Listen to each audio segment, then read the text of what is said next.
Again, I'm Taylor Newman. I'm the Executive Director of NIFA, and thank you for attending the SAFECON 2023 Awards Banquet. I want to thank you all for a wonderful week. Just minus Tuesday, the weather was great.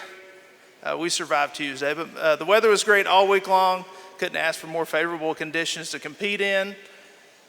Just a wonderful time, and I've heard the feedback from everybody that they've loved having you here in town, and just enjoyed the camaraderie of everybody. So without EAA supporting this and having this wonderful facility, I don't know if we could beat a different banquet venue. I mean, that's it's hard to beat right here. So without that, I'd like to welcome up Sean Elliott with EAA.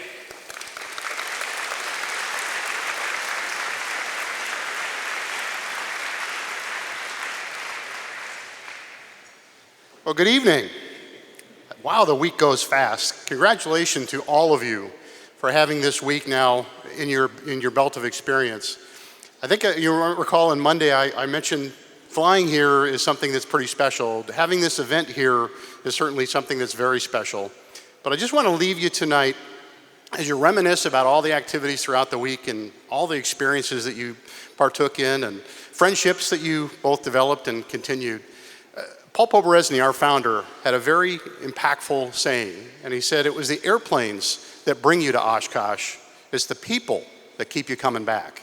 And I think this event, certainly NIFA SAFECON, exemplifies that as far as the quality and the experiences and the people that are all part of this and make this the special activity that it is. I was blown away, by the way, seeing all the different things happen throughout the week. All of your enthusiasm, all of you share that love of aviation.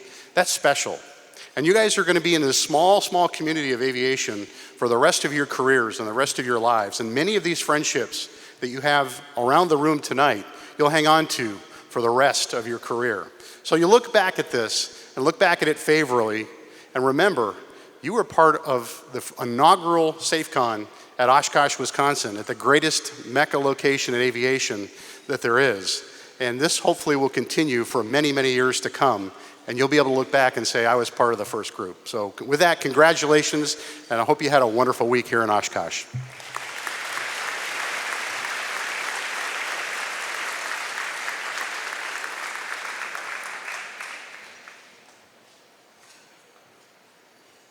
All right, let's hand out some hardware. Maybe not. So, all right. Thanks again for being here. The ladies are going to have ushers come to each table. We have several banquet lines, buffet lines to run through. So as your table is dismissed, enjoy your meal, and we'll be back here about 6:10 with our presentation, and it's all over but the crime.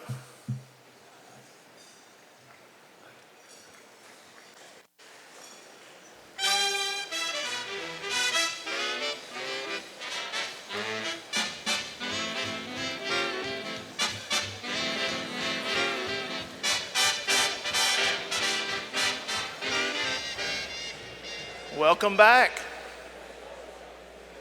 I think it's the time of the evening where we get serious in the business.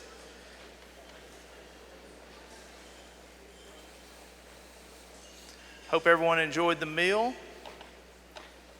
And I think this entire event cannot be put on without our volunteers, the judges that come. So let's have a round of applause for all the judges that help us out.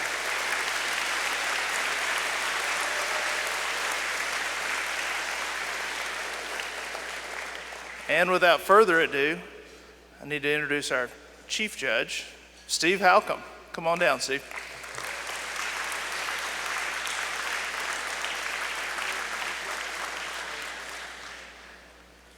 Good evening, everybody. Thank you so much for coming this evening. I have more remarks here in a few moments, but tonight you have a special speaker, and I'm going to make some introductory remarks for this, and I think you're just in for a treat. That with the venue and the speaker, I think you're really going to enjoy this.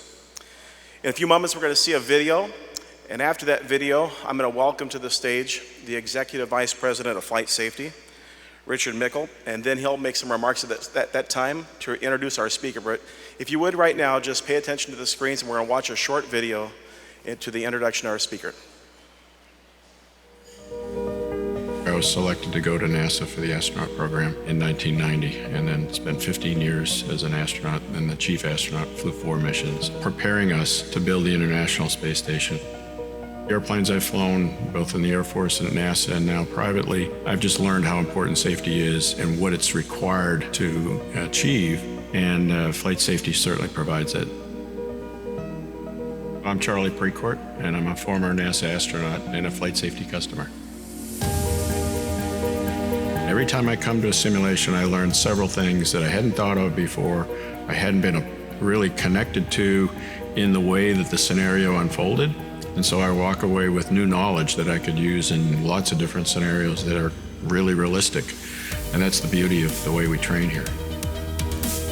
Flight safety's training is always a challenge. You know, I think I've got 12,000 hours in 90 different aircraft, but you're never done learning. The folks here have thought through all of that, and they see how you're performing in the sim, and they see where you could be challenged, and they put you in that situation. Knowledge and experience and exposure to the unexpected, only the simulator can provide you that. Flight safety, it's really an easy choice because the sophistication, the instruction, the capability of the whole system here to provide you the best and the most rich exposure to training that you need. Simulation at flight safety takes on the same kind of philosophy that we saw at NASA. It's a focus on realism, it's a focus on scenarios that you might confront. There's more to just being proficient. There's understanding those things that can go wrong and how to recognize them quickly so that you can deal with them before things get out of hand. And that's what the beauty of simulation is, and flight safety does that wonderfully.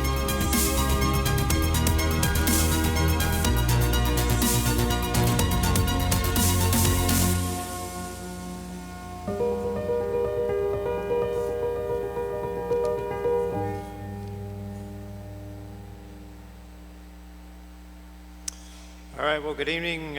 First of all, congratulations to all of you for being here. I mean, I think it's a tremendous feat. What I would also say is I really appreciate the focus on enhancing your skills beyond the baseline. And that's really what we're all about. So I want to introduce our next speaker, who is without question the most kind, humble, and genuine person that I know. But he's also seriously smart. There's very few people that actually need a PowerPoint presentation to introduce them, but Charlie's one. So just to give you a little update on his education, you can see he went to Hanson High School up there in Massachusetts, has a Bachelor of Aeronautical Engineering from the United States Air Force Academy, then went on and got a master's degree in engineering management from Golden Gate University, and then the United States Naval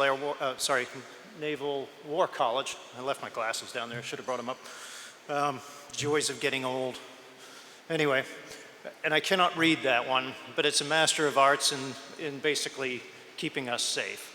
So, that said, Charlie started in the United States Air Force. And a lot of people have started in the United States Air Force, but Charlie also was was the recipient of the trophy for the outstanding candidate. Interestingly, that's him on the T-38 there. And Charlie, I believe that's your wife. His wife of 45 years, standing there on the ladder behind him. He then went on to the United States became a test pilot and flew multiple airplanes, a couple of them you can see there. Served in Germany as an F-15 squadron pilot and received numerous awards, as you can see up there. He's also a very accomplished aviator since exiting the military. And you can see several of the airplanes there. The bottom four there are all experimentals. Several of them pretty exciting ones to be driving around in, I would imagine. And I understand you may have actually added a helicopter rating since I last talked to you. Is that true? An hour away, okay. Because why not? Gyrocopter's probably next, right? So, yeah. All of these airplanes are pretty cool, but nothing is as cool as this.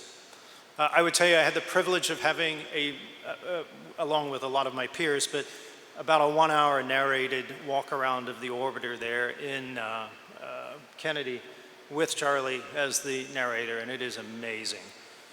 So Charlie was, and you can see him in the bottom right there, he was on STS-55, spent 10 days in space, and was a mission specialist on that one. He then became the pilot on STS-71, and that was something special in that that was the very first mission where the space shuttle docked with the Russian space station Mir. And Mir is no longer in orbit, but that was the predecessor essentially to the International Space Station. So that was a pretty significant accomplishment there. Then went on and became commander on STS-84. Again, all of these missions were roughly around 10 days in space, and you can see Charlie out there on the far right, leading the team out to the orbiter. And then the last mission was STS-91, which was the last space shuttle that docked with Mir. So pretty impressive stuff. A couple of other things he did. He went to Russia and worked in Russia for a year, and you can see in the top right corner there is essentially Russia's equivalent of Capcom. He was chief astronaut.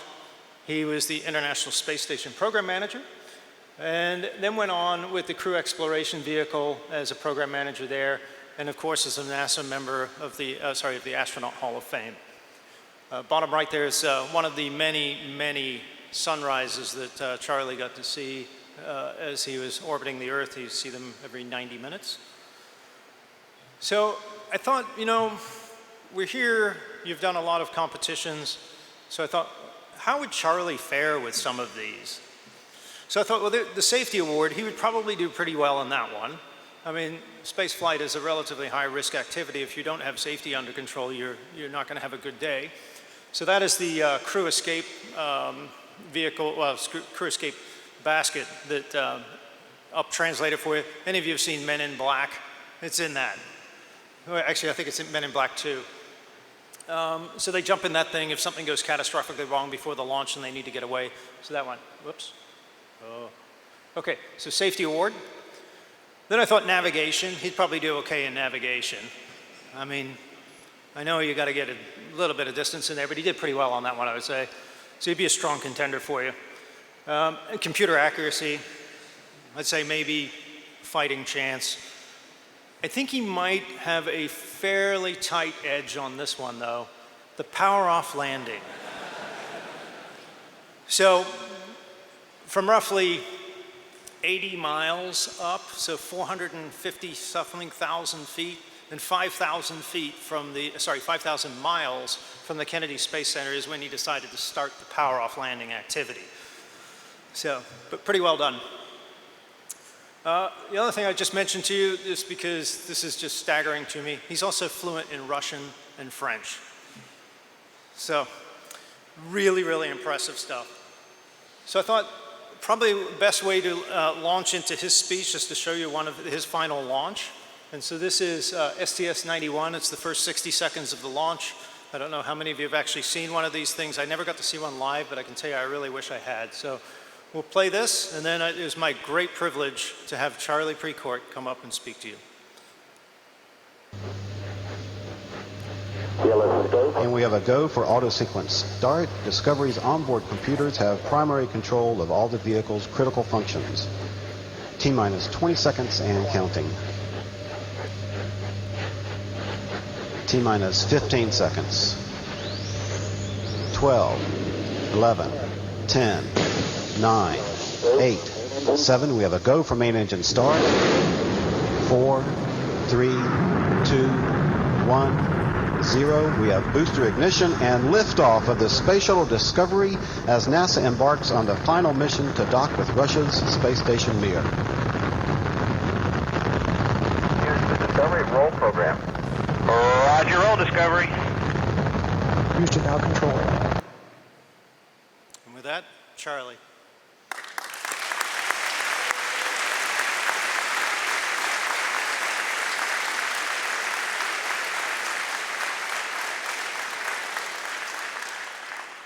Well, that was certainly very nice, Richard. Thank you very much. And I'm just really thrilled to be here. And in spite of what you just saw, I might be the most jealous person in the room because I would give anything to be in your shoes right now. That your future in aviation is unbelievably bright and full of opportunities like we have not seen in generations. And I'm going to share with you a little bit about my experiences, but what's really important is what it means to you.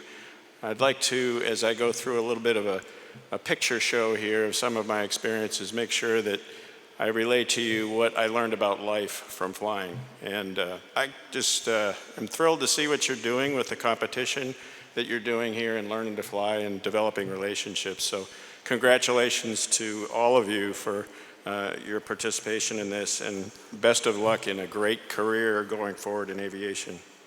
By the way, does anybody in here like to fly? Is that possible? I think a big thanks to Flight Safety and also to EAA is really due here. So let's hear it for both of those organizations for making this happen. And I would encourage all of you to stay close to Flight Safety as you develop in your career as a place to become ever more professional. You're never going to stop learning. But moreover, I would also encourage you to become a member of EAA. I did that about 40 years ago, and I became a lifetime member. And it's really, this place is the mecca for general aviation, and you learn so much by being associated with a group of people that share a passion for flying like you do.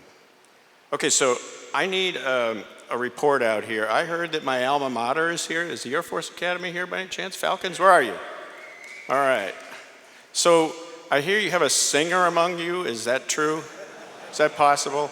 Is there a reprise on the song that you sang that might be possible? Or what is this about hitting the shank? What is that? Oh, the shack. Ah, now I get it. Okay. So I was wondering if I didn't understand that, I might have to tell you to get your chins in. Is that still a thing at the Academy, or is it the kinder, gentler Air Force Academy? They don't tell you to get your chins in anymore. Oh, you still do? Okay. That's a little behind the scenes humor with the Air Force Academy. When you stand at military attention, if you're not doing it well enough, they tell you to get your chin in. So good on you for, I think I heard from the judges, some of this might be yours. Is that true? All right, so very good. It's really a pleasure to see the Academy here and all you other schools as well. And I want to share with you some wonderful experiences that I had flying growing up. Up there on the lower left-hand corner is a photo of me as a youngster with my dad in a Cherokee out at Martha's Vineyard. I couldn't have been about 7 years old, but it's where I got bit by the aviation bug. And to this day, you know, I really feel like that start from being in a family that appreciated aviation, and many of you, I would imagine, have had similar experiences to get you where you are today. Speaking of the Academy, is this person in the room with the Snoopy picture here and the patch?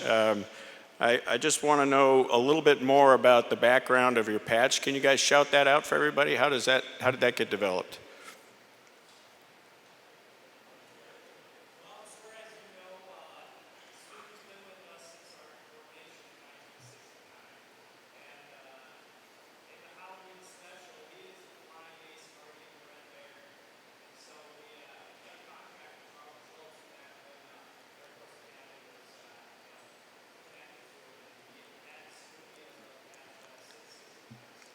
That's fantastic.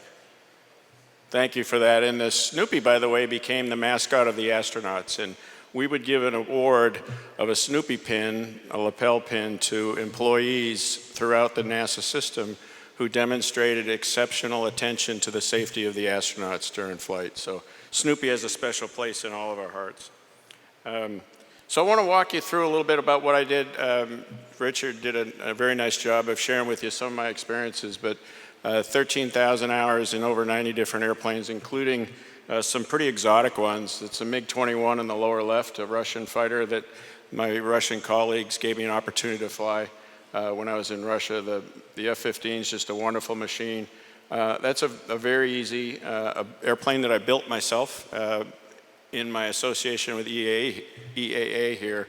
That's a pastime of the original members of EAA, was to build airplanes. and one of my crewmates and commander is Hoot Gibson in his Cassett racer there. So my career started in reality in the Air Force, flying F-15s during the Cold War, and you can see the red side being the former Soviet Union, and the blue side of the map being the NATO and the US forces deployed. I was in Bitburg, Germany in the F-15, and we had the requirement to be airborne within 5 minutes at any point in time to go racing from Bitburg, Germany here in the lower southwest part of the country to the border, and a funny thing happened. We would frequently run into MiG fighter airplanes at the border, and frequently those MiG fighters would look like this, or we would run into Bear bombers, and we would run up on the wing, and it was the Cold War, so we tended to just wag wings at each other and turn the other way. Fast forward 5 years, the wall comes down, and I am assigned at NASA to go be part of the very first mission to take a shuttle to dock with the Russian Mir space station. And they take the crew and they send us over to Russia to meet with the counterparts that we're going to fly with. This is Vasily Tsabliev.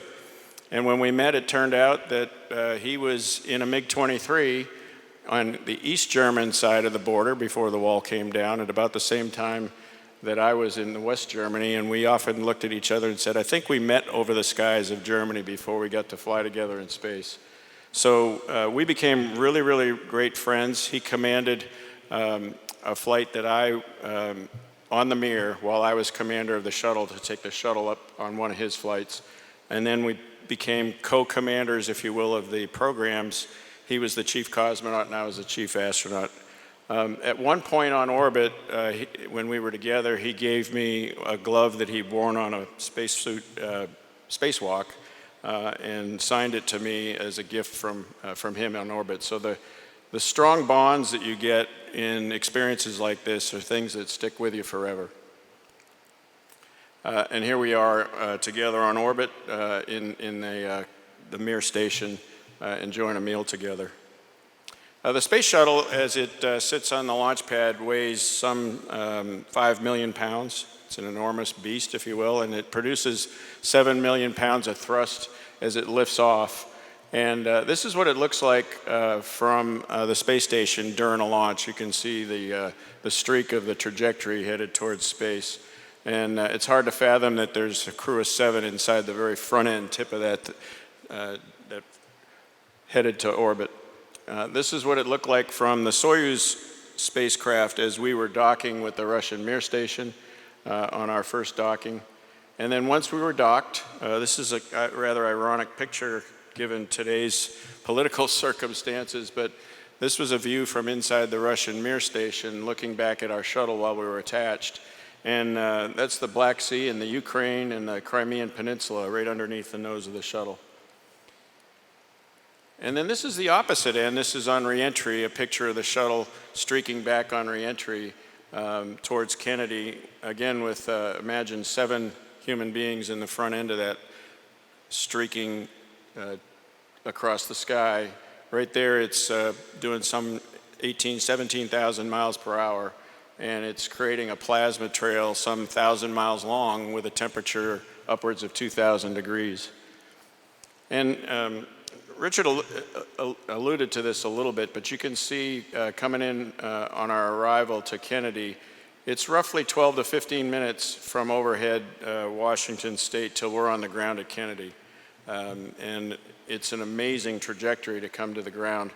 In order to train to do that, we would, in fact, use an airborne simulator, a Gulfstream, that was outfitted to look just like the shuttle crew seat. And so I would fly approaches. You can see the steep angle that we flew in that. I had to have 1,000 approaches in that before I could fly left seat of the space shuttle on reentry. And this gives you a picture of, we're dead sticking this thing. It's a 200,000 pound engine-less spacecraft returning, and in order to dead stick it, we'd fly this steep angle spiral into a 20-degree dive. You all fly about 3-degree dives, I guess, to your runways. But this is what it looks like to us as we come down final. So I'm going to show you a little video clip of one of my landings, and this is a quiz. I want you to figure out if you can spot where I didn't get an ace of a score or merit carrying off one of your pieces of hardware here tonight. But let's listen to this real quick. Can you run that for me? There we go. 13,000. I see MLS. So I have Eileen Collins is in the right seat, 12,000 talking me down as I'm flying it from the I heard him left. say nominal shoot deploy. Roger that.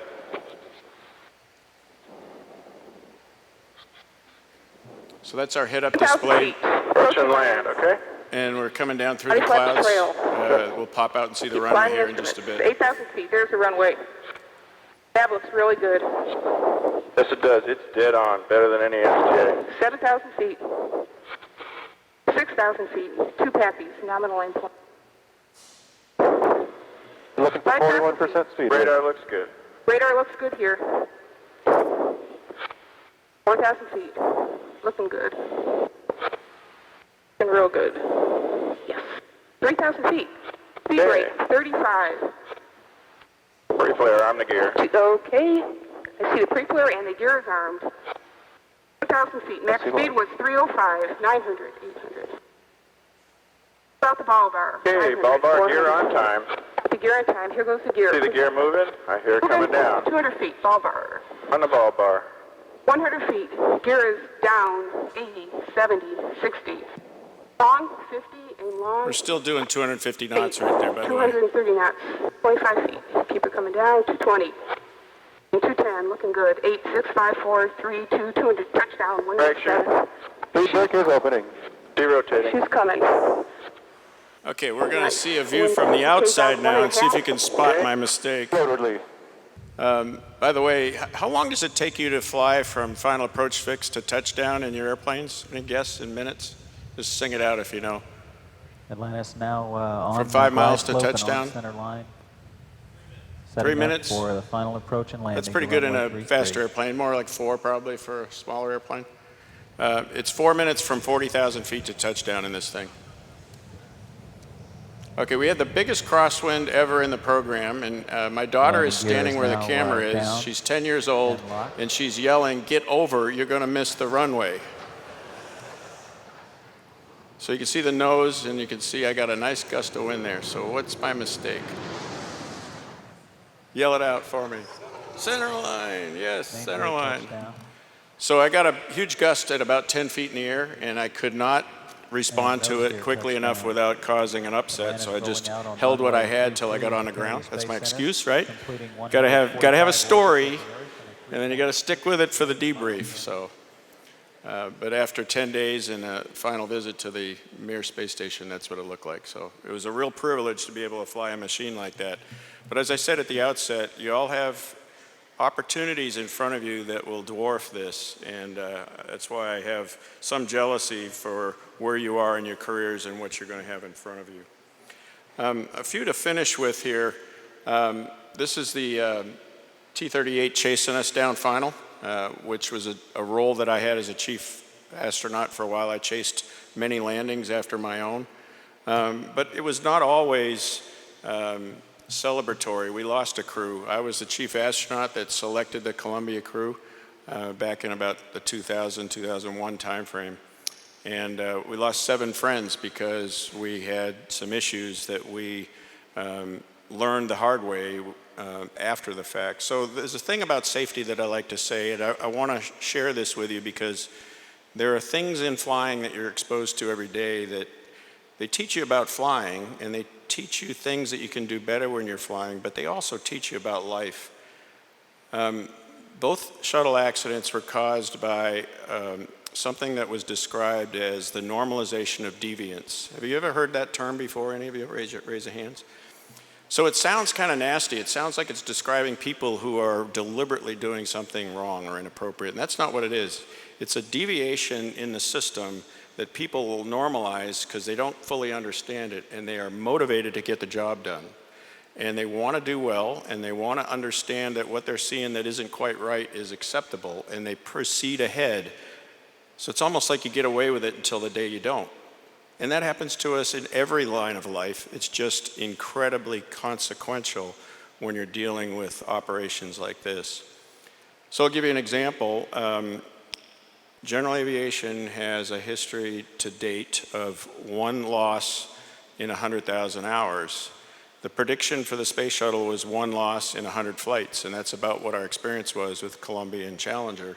We had 135 flights and we lost 2 missions. That's 1,000 times more risky. And the bottom line is, you don't know if you've ever done too much when it comes to safety, but you'll know the day that you didn't.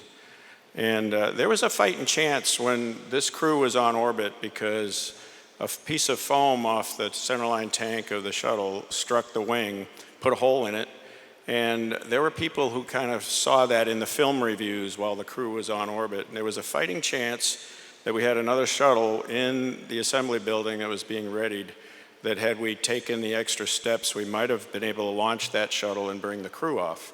You can argue till the cows come home whether that was feasible, doable, but we didn't afford ourselves that opportunity, and we learned the hard way, and we'll integrate everything we learned into making sure that never happens again. And so you're going to be the beneficiaries starting with 1 in 100,000, and by the time you're in my shoes, at my age, it ought to be like 1 in 10,000 or less. And to give you an example, I today work with the Citation Jet Pilots group, and we have had 3 years consecutive now with 1,000 airplanes in that community with no accidents and no incidents. And the citations in just the last 6 weeks that are not part of that organization have had 12 incidents.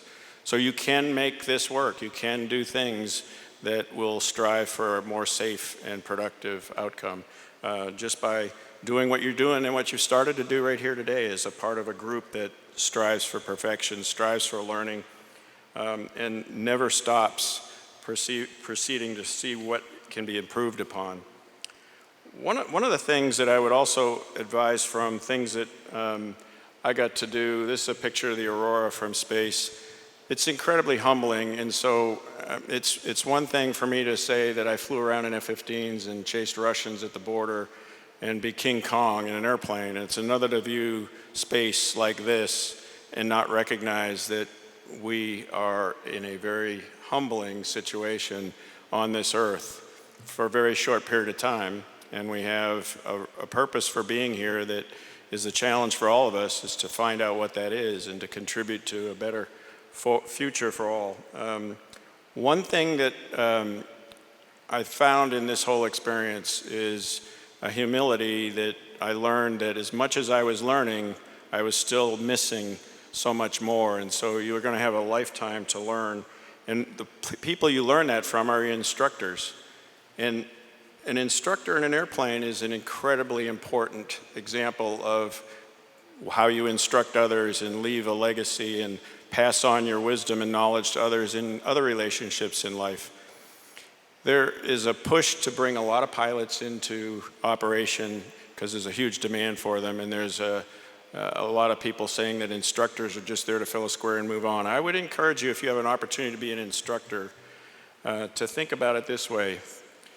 Everything you say to a student, you're passing on wisdom that they're like a sponge, and they're going to carry a piece of you around in their head for the rest of their lives. And so you have an opportunity to make a huge impact. And on top of that, if you apply yourself as an instructor, you will learn more about flying in that role than you ever do when you're in the left seat flying yourself. So these are incredible lessons that came from my lifetime of flying, and the reward was incredible with scenes like this. To see the Earth and have this overview effect, we call it, where the entire sphere is floating in this endless sea of blackness, is just so humbling. And now it's over to you. You're the next generation. I like to explain to people where SpaceX is going and where Blue Origin's going and where NASA's going and all of these things that are future opportunity in a very simple way. We have established an outpost on Antarctica, referred to as McMurdo Station, and many people can go to Antarctica on a tourist visit today. Couldn't do that years ago. You can ask Shackleton about that, one of the first to successfully do it. Many people died trying to get there, but today you can go there as a tourist, you can go there as a researcher, you can live on that outpost for months at a time. The Artemis program is geared up to put an outpost like McMurdo on the moon, and one day there'll be people trading extended stays there, and then subsequent to that, there'll be the opportunity to do the same on Mars. And your generation will be a key part of that.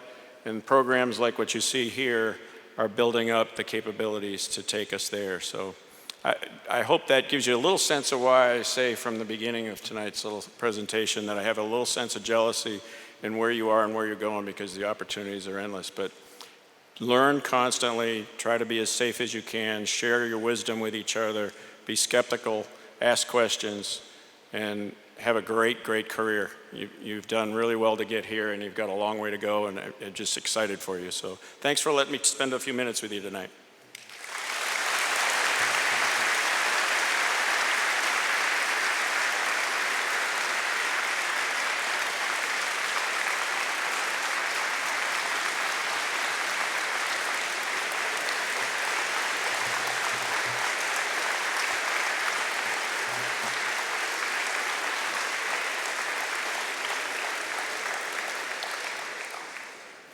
Thank you so much, Charlie. Appreciate that very much. Let me get set up here in just a moment.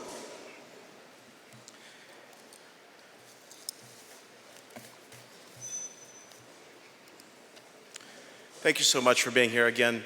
My name is Steve Halcomb. I'm captain with Southwest Airlines. I've been in the airline industry for 25 years, and really look forward to coming here.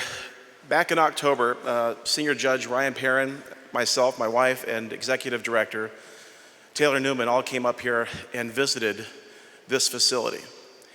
And when I walked in this room and they said this is where the awards banquet was going to be, I could think of just this very moment of how you would really enjoy this night. And I was just looking forward to all the preparation. So I really want to say thank you so very much to the EAA folks at all levels, whether it be security, whether it be operations, whether it be the tower folks. I'm leaving out so many groups, but the EAA, please give them a thank you for this facility.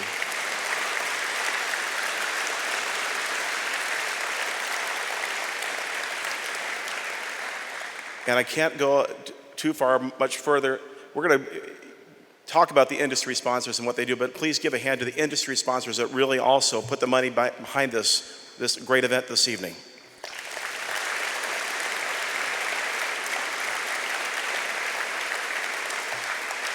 We've already made a few mentions about our judges, but if you are a new judge and this is your first opportunity, I want you to be able to see Ryan Perrin. We want to make sure that you get a judge pin. We're so thankful for you. And also for the event judges, for what you did this week and all your preparations leading up into this great event. We are so thankful for you. But I also want to give a special shout out to my senior chief judging staff. Ryan Perrin, again, senior chief judge. And then we have our associate chief judges, Cameron Laramie and Jonathan Regal. Please give them a hand if you would.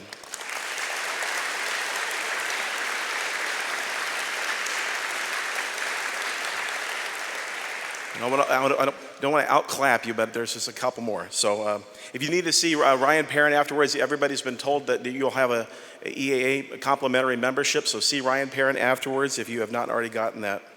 Also want to thank some of the parents and the families who have come here, but also to all the parents and the families that couldn't be here. Thank you for your dedication and what you've done to put your students here and the support and love that you've given towards them. So thank you, families. Appreciate that.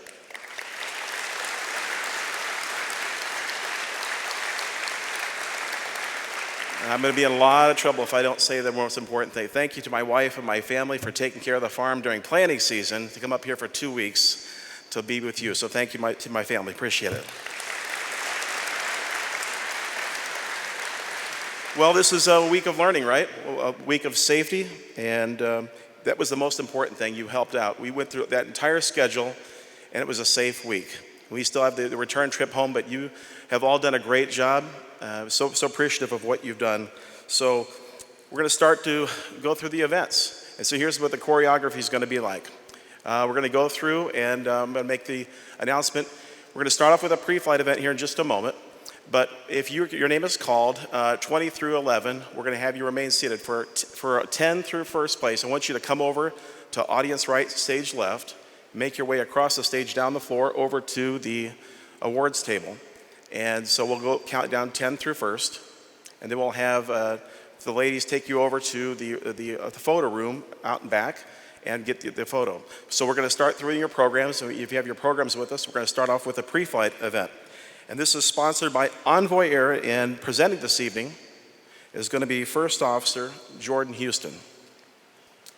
And as they're getting set and ready, I just want to make sure everybody knows that just like Charlie was talking about, there's some things that we can always work on. Well, in the pre-flight event, no one caught that there was a nose wheel tire cut. No one caught that there were loose bolts on the brake caliper and that there was a slightly bent propeller on that aircraft.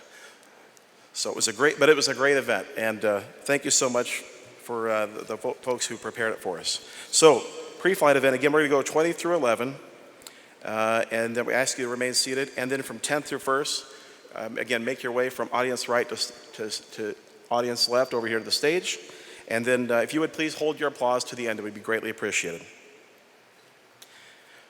For the aircraft pre-flight inspection event from the 20th place from Oklahoma State University, Christopher Foster. In 19th place from Auburn University, Riley Hogue. In 18th place from Western Michigan University, Jessica Bernan. In 17th place from Liberty University, Robert Rogers. In 16th place from Oklahoma State University, AJ Sills.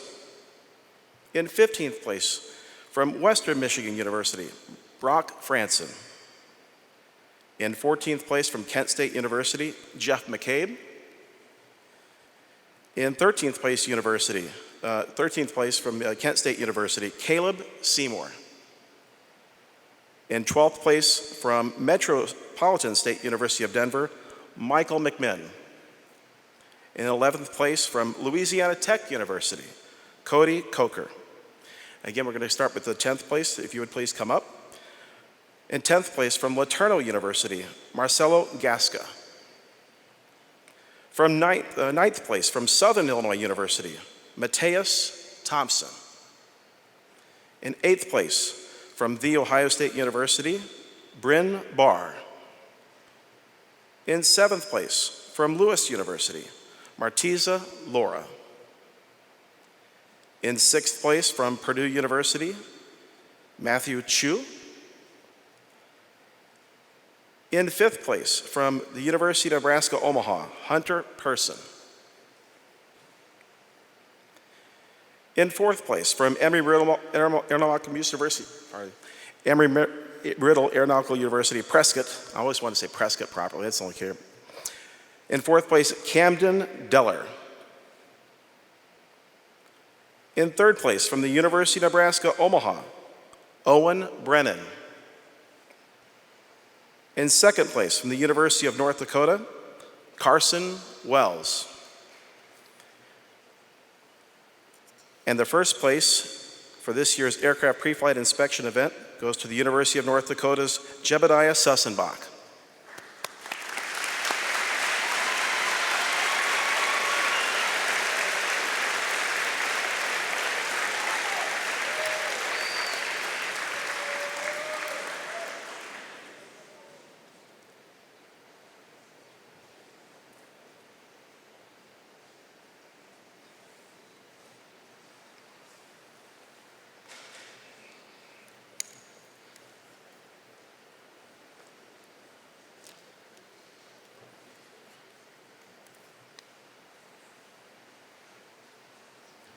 Give another round of applause. Thank you so much.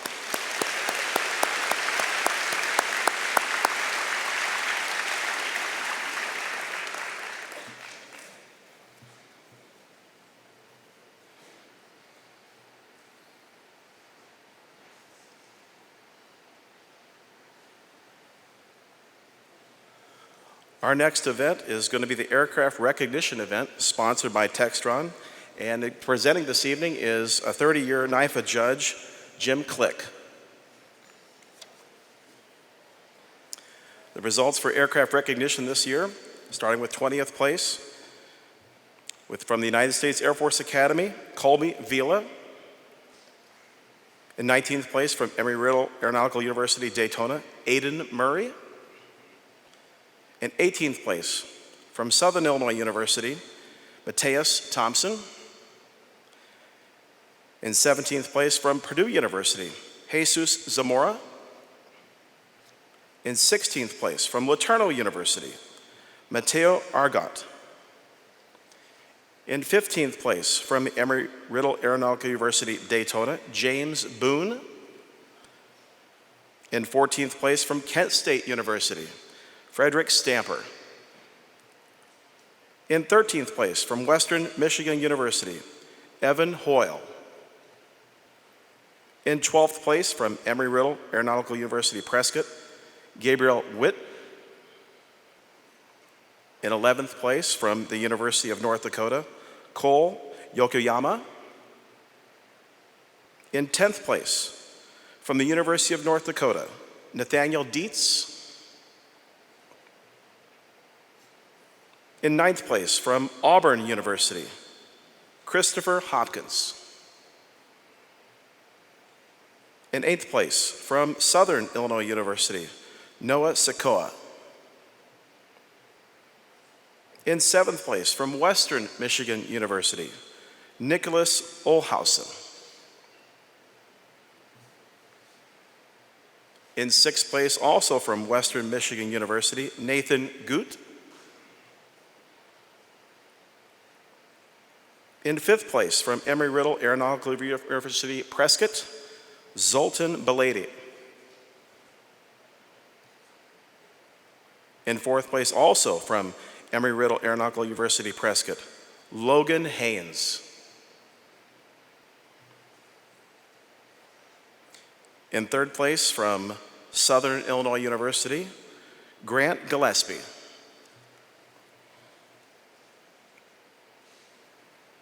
In 2nd place, from Embry-Riddle Aeronautical University, Prescott, Kenrick Vale.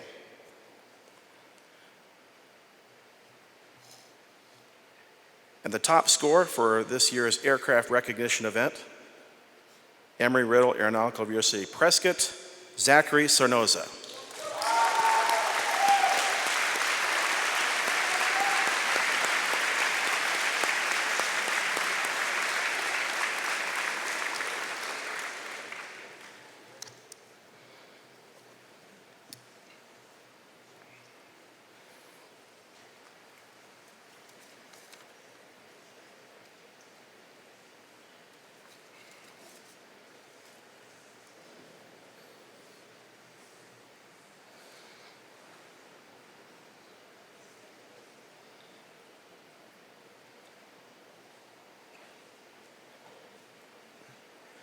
Another round of applause for the group. Thank you.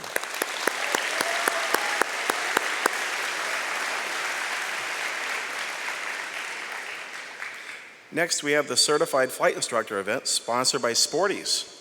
And presenting this evening will be NIFA Judge Joel Thomas.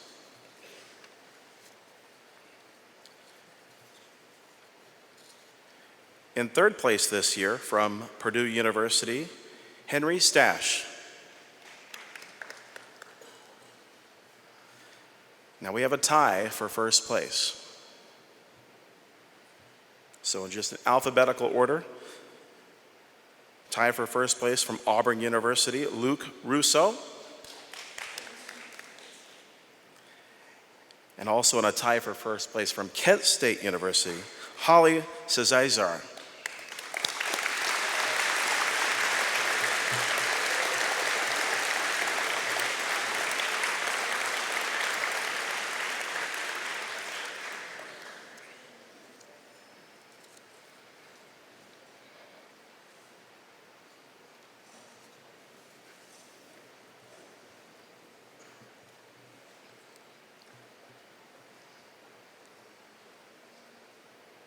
Great job.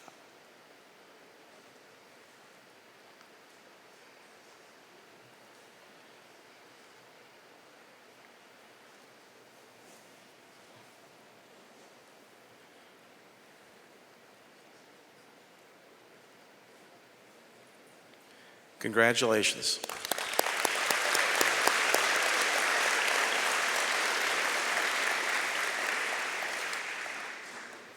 Next, we have the Coach of the Year event sponsored by Talent Systems. And this event is going to be presented by NIFA Council member Marty Coker. all of the coaches in this room and all of the advisors. We really appreciate your hard work. And I think we probably could say a lot of the things about each one of you coaches and advisors, like who the winner of this evening's award is going to be named here momentarily. But this one goes to a person that is like many of the other coaches, but we just thought this one stood out just a little bit more. It goes to a person that doesn't care who does get the credit, but who works constantly in front and behind the scenes and works to educate and communicate and recruit others to these experiences and a future in aviation. The winner of this year's Coach of the Year award goes to LeTourneau University's Philip Roberts.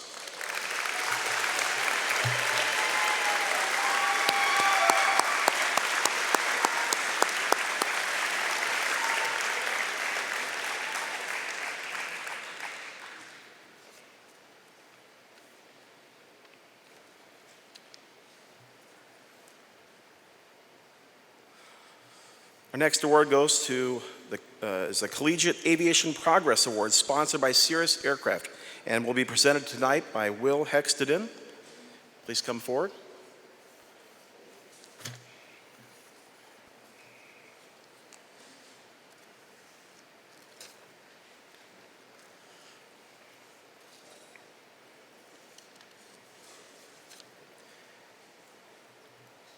And if we could have the team captains come forward for this year's Collegiate Aviation Progress Award from the Minnesota State University Mankato.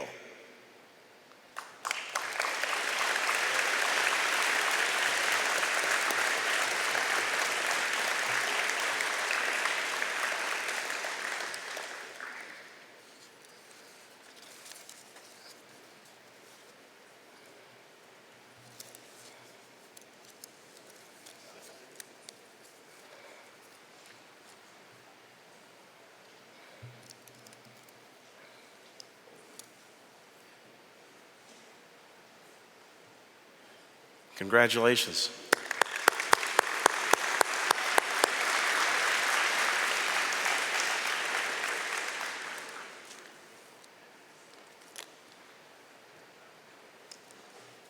Next, we have the Competition Safety Award. This is sponsored by the NIFA Council. And this evening it's going to be presented by NIFA Council member Eric Barton. I want to say thank you again for our safety judges. Appreciate you so much. And for all the other judges that contributed with all your remarks, thank you so much. Mark Overly and John Steffen, our safety judges. This year's Competition Safety Award goes to the University of North Dakota.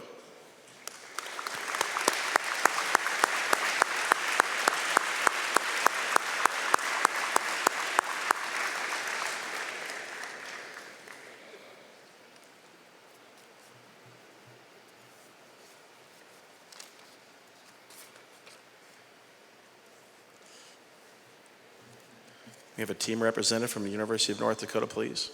Okay. Sorry.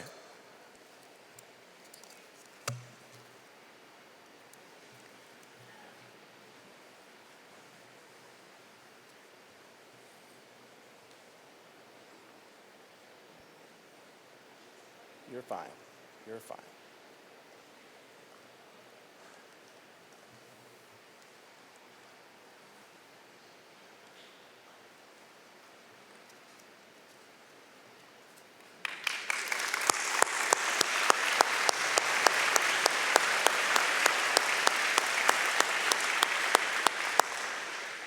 Very tough award to win, so congratulations. Next, we have the Computer Accuracy event sponsored by Aviation Supplies and Academics, and presenting this year is going to be Greg Robbins.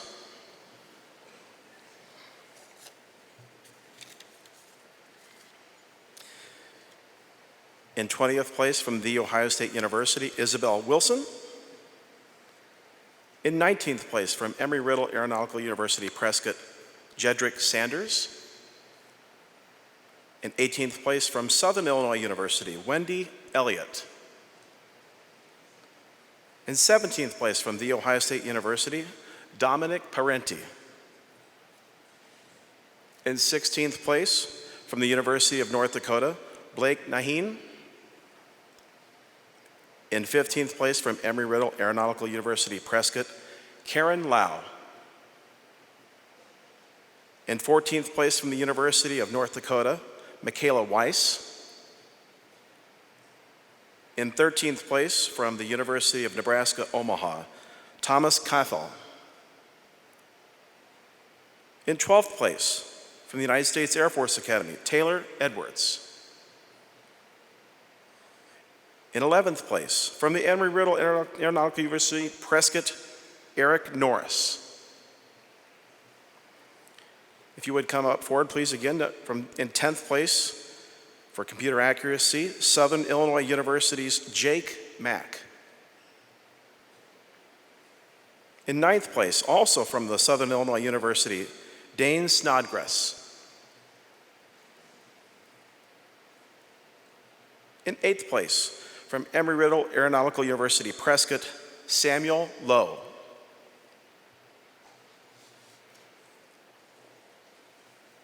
In 7th place, from Western Michigan University, Brock Franson. In 6th place, from Embry-Riddle Aeronautical University, Daytona, Connor Saveda. In 5th place, from the University of North Dakota, Matthew Cleveland. In 4th place, also from the University of North Dakota, Max Langerud. In 3rd place, from Western Michigan University, Carter Peterson. 2nd place for computer accuracy goes to Western Michigan University's Evan Cooper.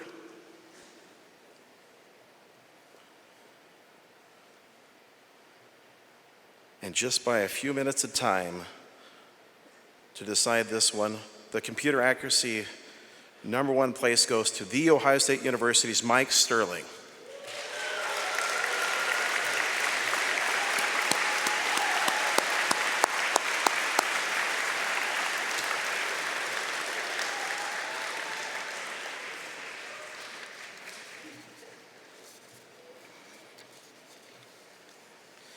First place, second place, and third place, all decided by just a couple of moments in time. Congratulations.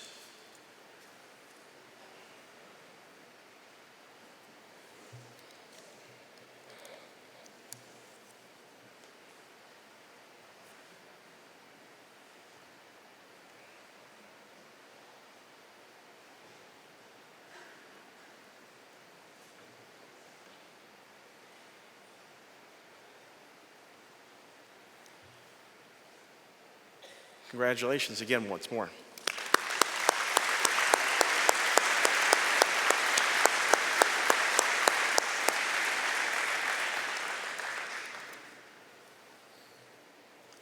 Next, we have the Crew Resource Management Line-Oriented Flight Training Event. And this is sponsored by the NIFA Council.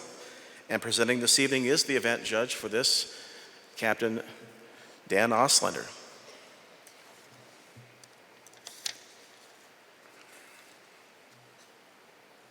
In 20th place, we're going to be doing pilot and pilot monitoring here. In 20th place from Minnesota State Mankato, pilot John Heisel and pilot monitoring Anthony Capra. In 19th place from University of Nebraska, Omaha, pilot flying Garrett Ferguson and Owen Brennan. In 18th place from Southern Illinois University, pilot Amelia Anderson and pilot monitoring Dane Snodgrass. In 17th place from Bridgewater State University, pilot flying Christopher Fredericks and pilot monitoring Evan Parker. In 16th place from Kansas State University Polytechnic, pilot flying Grant Williams and pilot monitoring Josh Murdoch. In 15th place from Louisiana Tech University, pilot flying Cade Deloach and pilot monitoring Cody Coker. In 14th place from Averett University, pilot flying Blake Ellison and pilot monitoring Dev Patel. In 13th place from Western Michigan University, pilot flying Nicholas Oldhausen and pilot monitoring Evan Hoyle.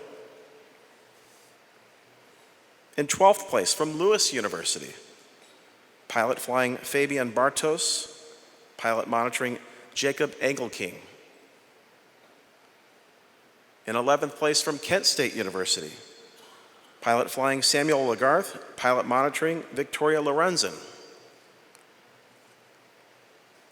In 10th place from Embry-Riddle Aeronautical University Daytona, pilot flying Dominic Barbagallo and pilot monitoring Charles Bauer.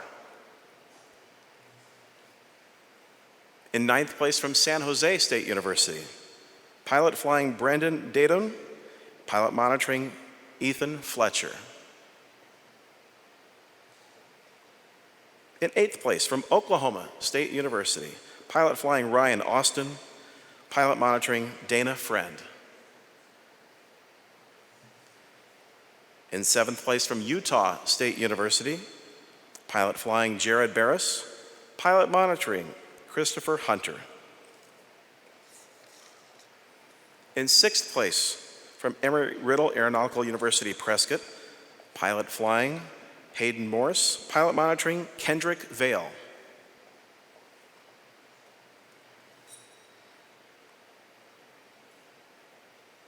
In 5th place from Liberty University, pilot flying Matt Hoyo, pilot monitoring Mason Kasainov.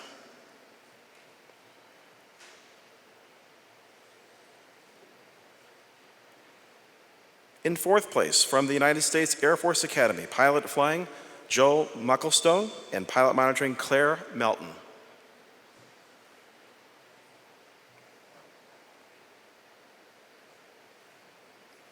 In 3rd place from Purdue University, pilot flying Nathan Doyle and pilot monitoring Henry Stash.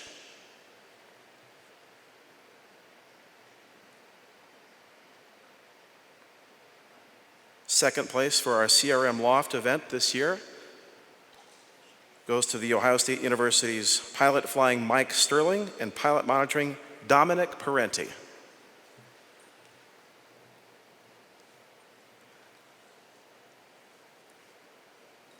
And this year's champion of the CRM Loft event goes to the University of North Dakota's pilot flying Aaron Schwartz and pilot monitoring Jebediah Sessenbach.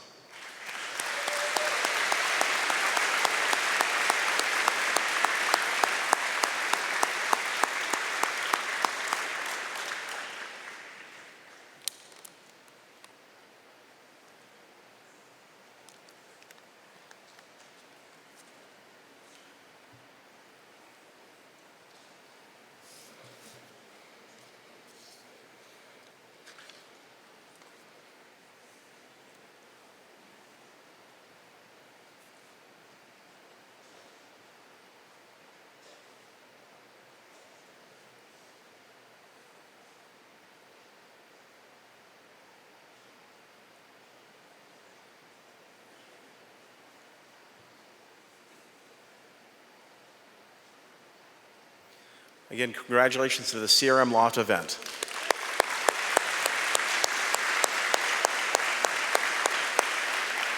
Always said that's one of the hardest events here at NIFA SAFECON. Dan and his team spent many months making basically a flight operations manual with a whole detail. It looks like you're going through an airline interview. Fantastic job to that whole team.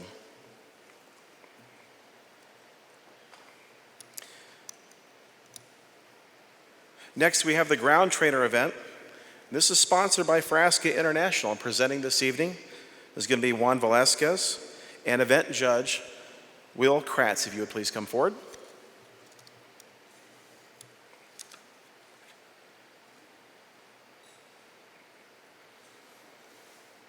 The results for the ground trainer event, starting with 20th place from Lewis University, Meltonique Bowen. 19th place from Auburn University, Christopher Hopkins. In 18th place from Auburn University, Riley Hogue. In 17th place from Lewis University, Jenna Cipriani. In 15th place from Western Michigan University, Evan Hoyle. In 15th place from Kent State University, there's a tie there, 15th place. So the first one was Evan Hoyle, and the second person for 15th place also, Kent State University's Victoria Lorenzen. In 14th place, Louisiana Tech University's Will Pluto.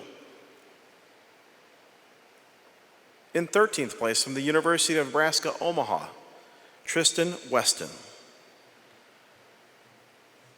In 12th place from The Ohio State University, Chris Dew. In 11th place from Southern Illinois University, Grant Gillespie. In 10th place, also from Southern Illinois University, Amelia Anderson. In 9th place from The Ohio State University, Noah Patton.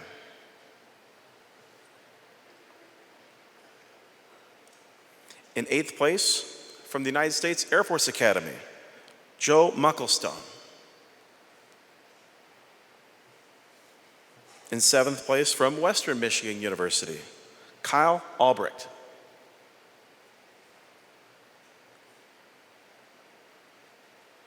In 6th place from Liberty University, Mason Kasayanov.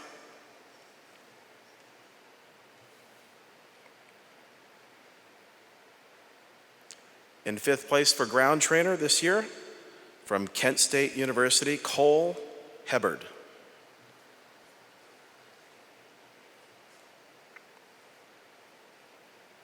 In 4th place from The Ohio State University, Matthew Foote.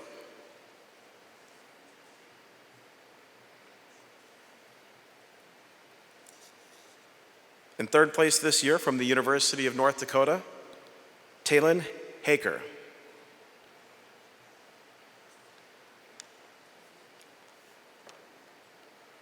In 2nd place, also from the University of North Dakota, Michaela Weiss.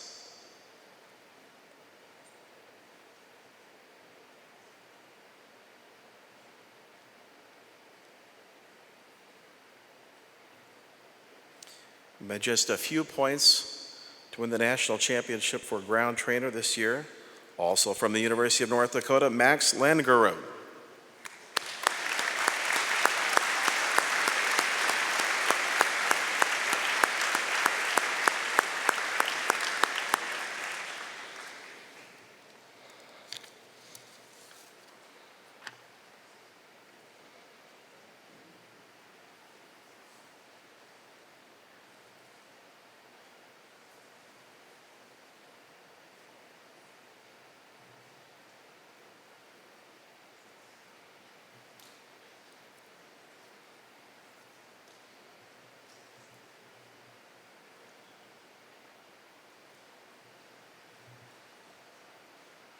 Congratulations.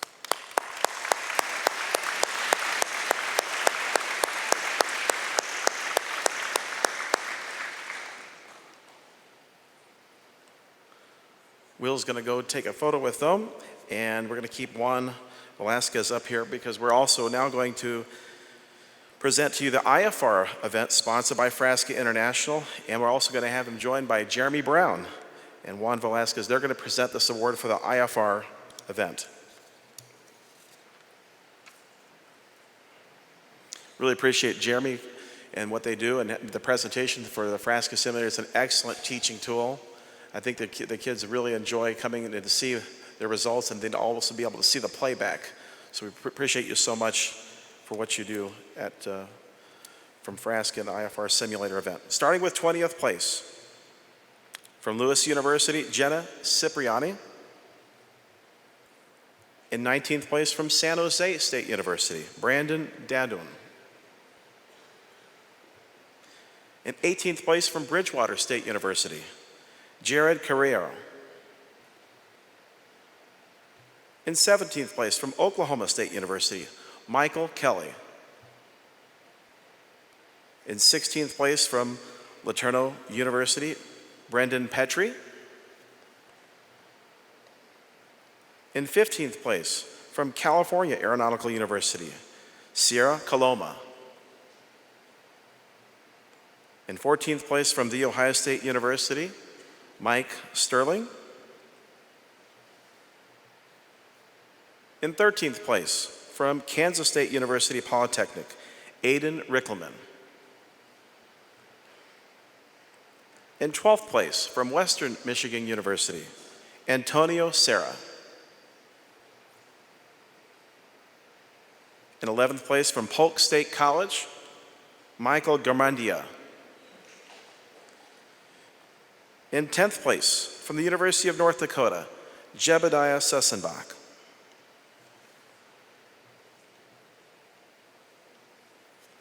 In 9th place from Metropolitan State University of Denver, Caitlin Yorga.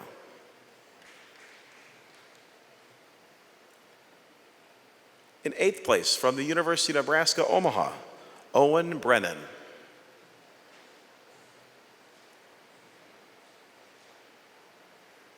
In 7th place from Ames Community College, Scott Leclerc.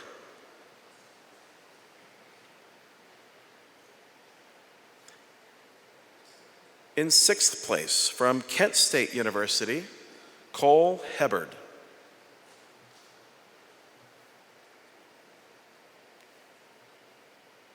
In 5th place for the IFR simulator event, in 5th place from Louisiana Tech University, David Dreher.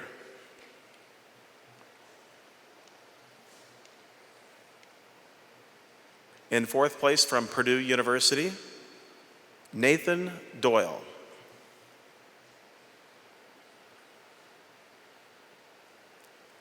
Our 3rd place finisher from Emory-Riddle Aeronautical University, Prescott, Hayden Morse.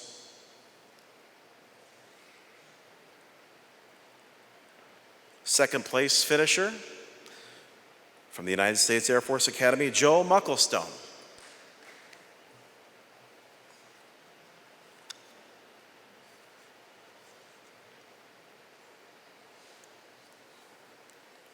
Our top finisher and champion this year for the IFR simulator event comes to you from Auburn University's Riley Hogue.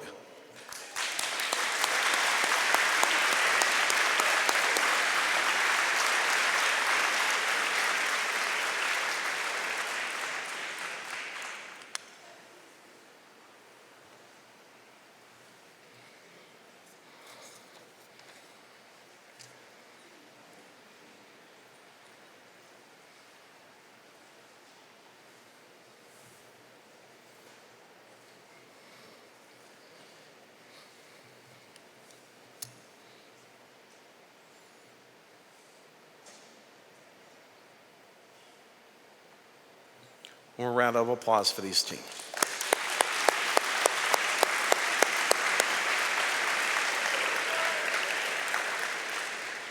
Next is the Loaning Trophy, and this is sponsored by Delta Airlines and Captain Bob Clement and First Officer Zach Hutcherson, if you would please come to the podium.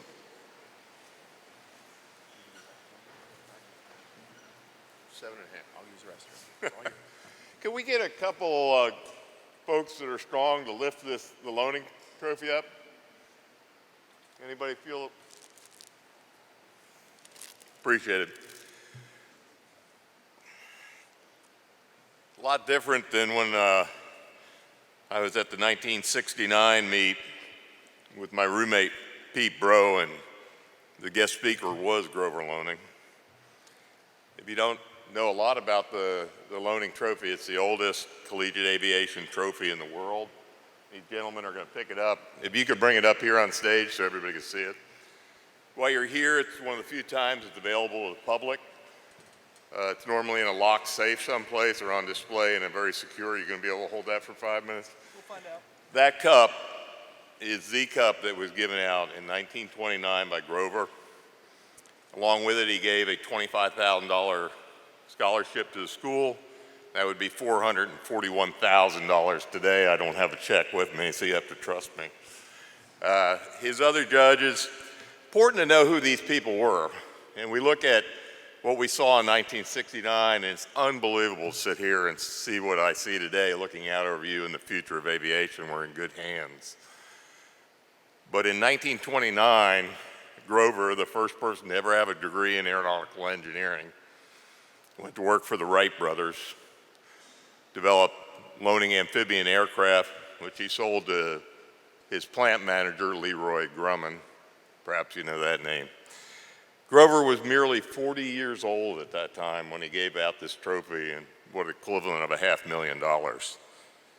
The senior in the group for the judges was a Commander John Towers, a famous Navy pilot, who is first squadron leader to attempt to cross the Atlantic in NC flying boats. They took off with 4 of them on 8 May of 1919. They had destroyers stationed every 50 miles, and it took them 20 days to get across. They lost 3 airplanes and finally ended up in England, where they are met, just like Lindbergh, in the greatest accomplishment at time that man had flown across the Atlantic Ocean. John Towers was old, he was 42. They had a young lady there to help them out judge that night, so you can see the judging's gone downhill, Amelia Earhart. And the kid in the bunch was Charlie Lindbergh, who was 27. So if you come up and you touch that trophy, they all handed it out in May of 1929. 40 years later, when we gave out the award at Parks College, there's a magazine article from September of 1969, which I happened to get a week or so, and I'm going to dedicate it to University of North Dakota, one of my favorite schools. North Dakota was always pushing the rules. We didn't have a lot of rules. It was only 3 pages long back then. It cost $10 to come to the air meet and go to the banquet. I know that because I was a national treasurer. And the University of North Dakota showed up with a glider for the power-off landing competition. And there was nothing you could do to stop them. They had a tow plane and a glider, and they were going to win. So that commitment to excellence and a commitment to winning. Likewise, in 1969, in this article, magazine, I was thumbing through it. There's a small airline and a small airplane that's looking for small, petite gals to be stewardess between the height of 4 feet 8 inches and 4 feet 11 inches in here. And surprising to me, there's a picture of a mock-up of an F-14, which had just rolled out, going out towards the fleet eventually, 4 years later, when it would be on its first cruise in the fleet. Talk about imagining and looking out over this group, much like Charlie talked about trying to go back, and I don't know how it could get much better, Charlie, because it's been great and it keeps getting better, and we know you're going forward from those interviews. I couldn't imagine myself that 4 years later I would be flying the F-14 as a 24-year-old NIFA graduate and ensign, and the other person to join me as the first 2 ensigns to fly the F-14 was a fellow competitor from NIFA. So you all are in a great place going forward with this. And without any further ado, I'll turn it over to Delta Airlines, our sponsor, for announcing the winner.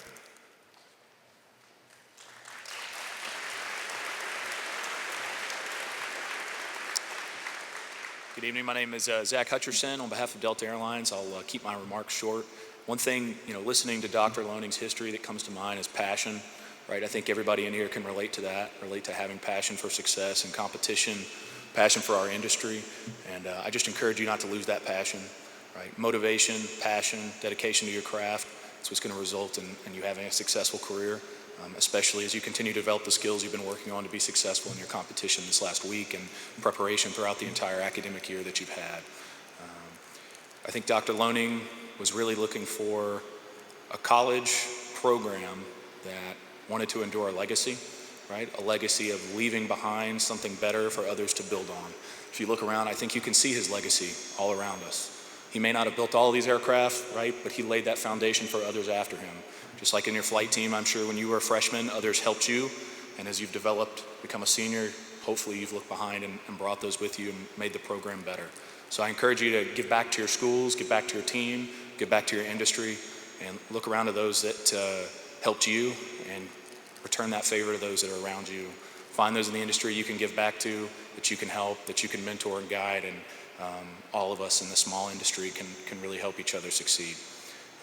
Dr. Loaning wanted to recognize that program that was committed to excellence, committed to establishing that legacy, and it's a very challenging selection process, and this year's recipient, I think, is well underway in creating their school's own legacy.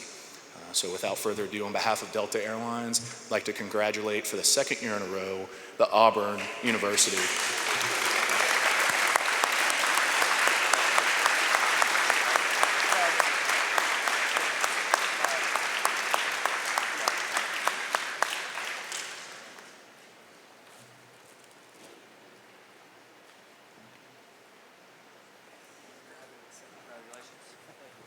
Appreciate it. Good work. Thank you so much. By the way, if you find a copy of this, it's available on eBay, and the front cover there's a certificate for your first flight in a Cessna for $5, and it doesn't have an expiration date. Yeah, we'll go down this way.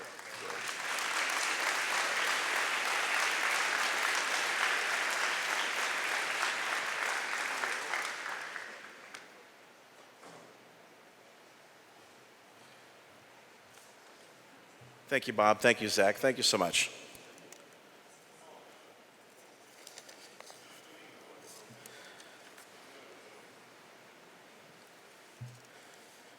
Next up is the Achievement Awards. And this is presented and sponsored by the Air Force Reserve Command. And in a few moments, we're going to have Major General Brian Radliff come up. But before we do, I'm just going to say a few words about these Achievement Awards, because the National Intercollegiate Flying Association was formed for the purposes of developing and advancing aviation education, to promote and encourage and foster safety in aviation, to promote and foster communications and cooperation between aviation students, educators, educational institutions, and the aviation industry, and to provide an arena for collegiate aviation competition. So, as an organization that exists to serve its students, NIFA conducts its business focused on its students first. Our official strategic plan at NIFA was developed in 2019 and drives the direction for our future efforts and actions. And the focus is on sustainability, adaptability, and responding to the requests and needs of our membership, you, as well as evolving with the technology and the demands within the industry. NIFA embraces all of our members and does not differentiate, no matter if you're a judge, whatever score or award or a competitor, for any characteristics or any qualities outside of those core competencies and qualifications necessary to succeed in any given event. And as such, our Achievement Awards have been restructured into a single event, recognizing the merits of an individual's academic excellence, community service, and aviation involvement. And NIFA's role is to identify high-achieving and high-performing individuals within the purview of our competition. No one is excluded from consideration. And for SAFECON 2023, we will recognize these individuals for what they have accomplished. And this year's monetary awards will receive a certificate of achievement ranging from $750 all the way up to $2,500. So I'm going to ask the Major General Brian Radliff to come up. I'll say a few words about our recipients and our winners this year. There's so many deserving candidates.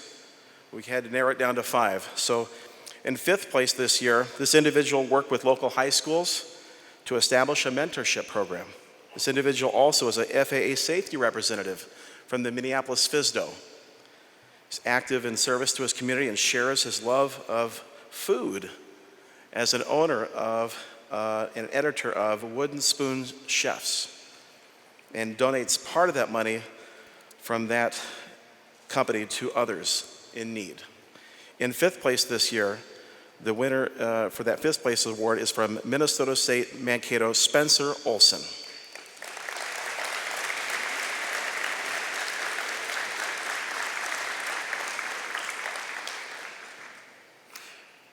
Our fourth place finisher in this award goes to a group leader at the Academy. He's also been appointed to learn overseas at NATO headquarters. He's been involved with Wounded Warriors and helping those soldiers. And he has a future serving our country as a pilot in the Air Force. This year's fourth place finisher from United States Air Force Academy, Joe Mucklestone.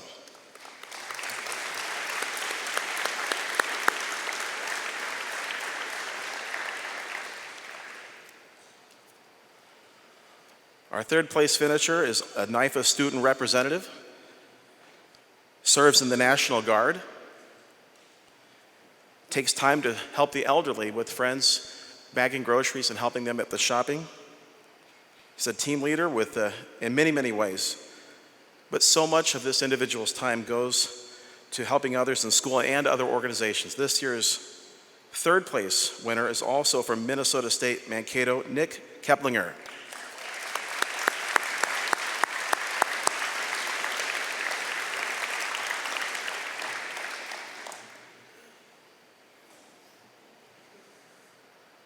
In second place, again, these the awards and the honorariums and the things that these individuals were fantastic. These top two finishers were just phenomenal. This individual, she was an aerospace administration graduate. And she has a career in the Air Force soon coming. She's a NIFA student representative and a member of the Air Force ROTC. She's helped with homeless shelters and food pantries with her college faith-based group. And they gather around and they form a community to help others, building those friendships with other collegians. And she's also a member of the Women in Aviation and the 99s. Our second place finisher this year is from Oklahoma State University's Dana Friend.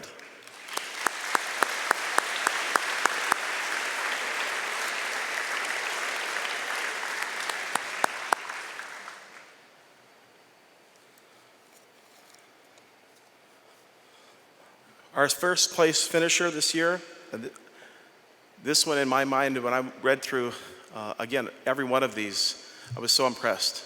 But I think there was a little more wide-ranging experience. I think you'll understand when I mention a few of these things. She had quite a long list of experiences, but to go from part of what she's done in the past is to argue cases simulated like she's in an appellate court going before the Supreme Court as a judge, all the way down to helping out in a nursery at a church, changing diapers and taking care of children so that parents can have an hour off when they go to church. She takes so much time for others, but when she has time off, she's used her vacation time to go to a foreign country and serve others there too. So her faith is clearly a priority. I'm just so proud to read some of her bio and all the things that she's done. But her goal also is to mentor future female aviators in coordination with the Women in Aviation and the 99s. This year's $2,500 recipient for the Achievement Award is Claire Melton.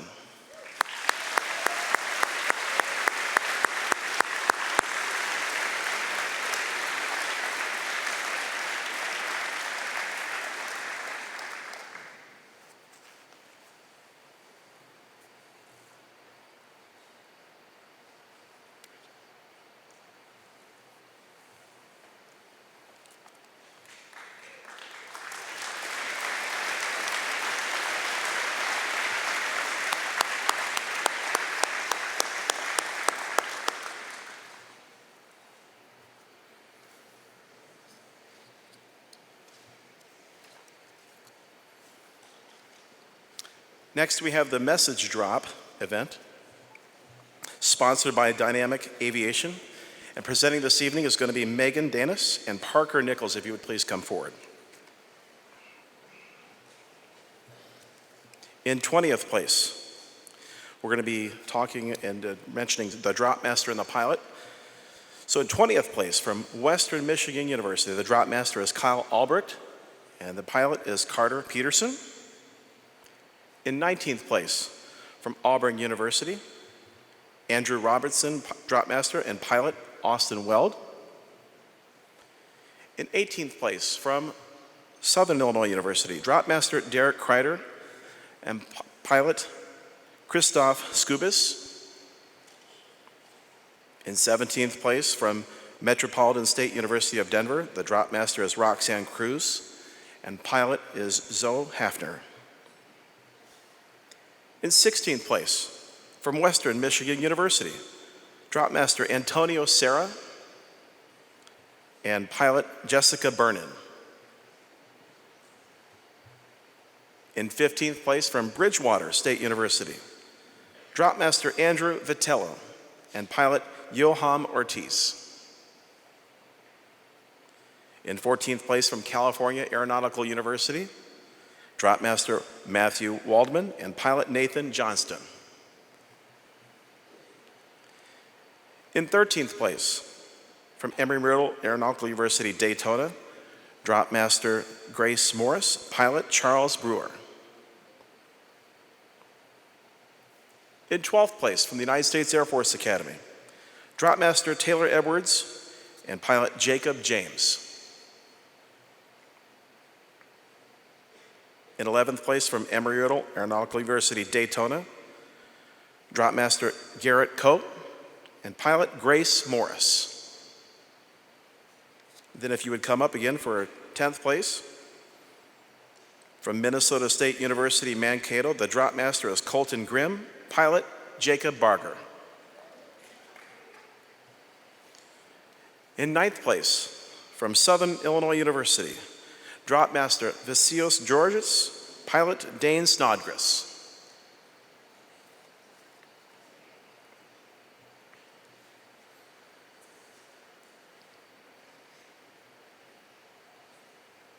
In 8th place, also from Southern Illinois University, Drop Master Christoph Skubis and pilot Derek Kreider.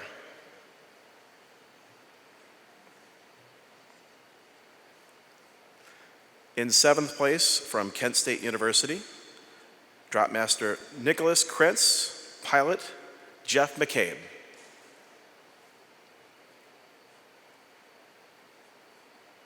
In 6th place, from Oklahoma State University, Drop Master Dana Friend and pilot Michael Kelly.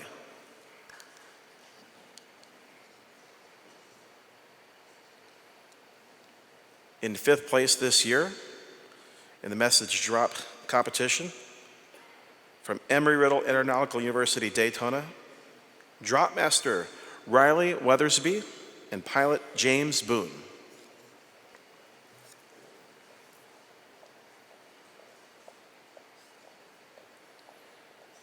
In 4th place, from the United States Air Force Academy, Drop Master David Hoganson, pilot Aaron Loya.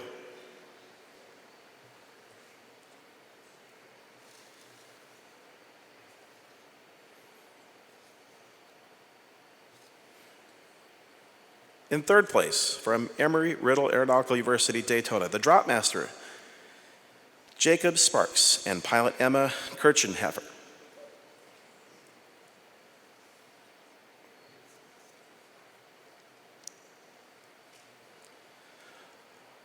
By just 1 foot closer, our 2nd place finisher from Southern Illinois University, Drop Master Thomas Edgar and pilot Visios Georges.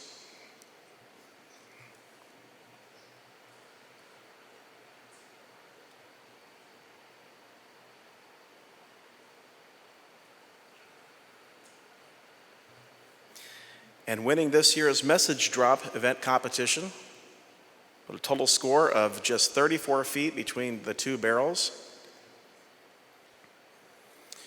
from Metropolitan State University of Denver, Drop Master Roxanne Cruz and pilot Mitchell Johnson.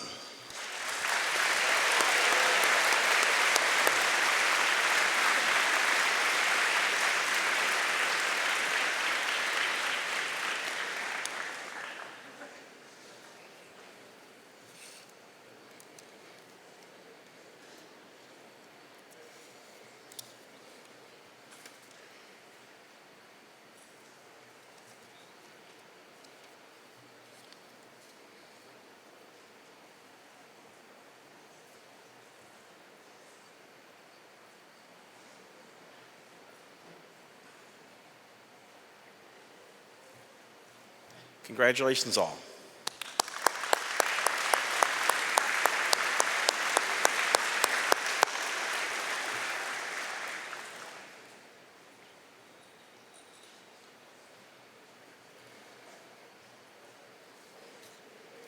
Next is the Outstanding Team Member event sponsored by Endeavor Airlines, and we can ask that the presenters Robin Murphy and Dylan Huffman, if you'd please come forward.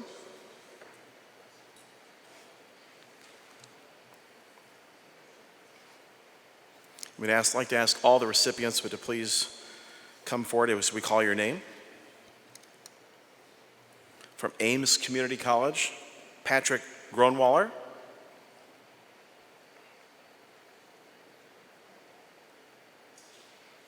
From Auburn University, Dylan Anderson.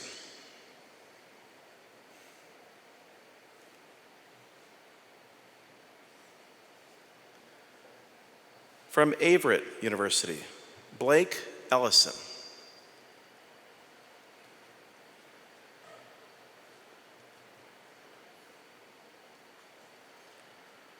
From Bridgewater State University, Joseph Davis.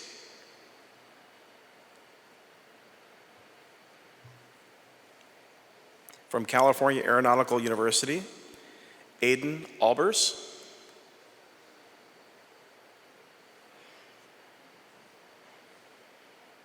From Embry-Riddle Aeronautical University, Daytona, Aiden Murray.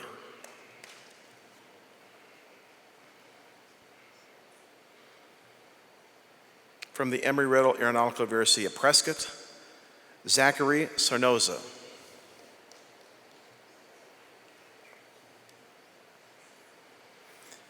From Kansas State University Polytechnic, Della O'Donnell.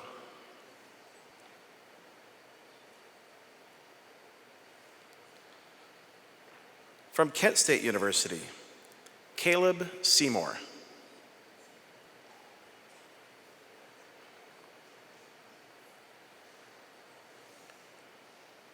From Laterno University, Marcelo Gasca.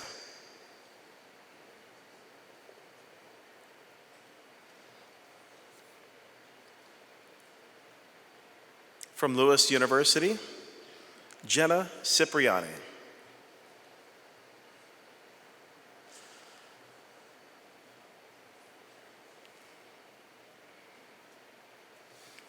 From Liberty University, Richard Hume.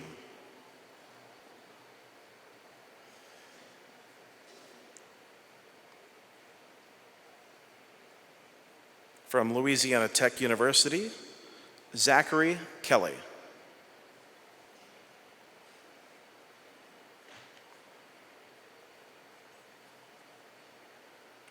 From the Metropolitan State University of Denver, Benjamin Miller.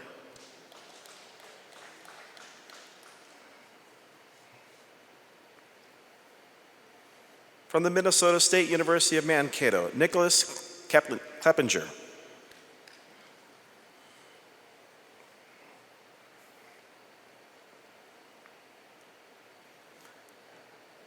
From Oklahoma State University, John Hogg.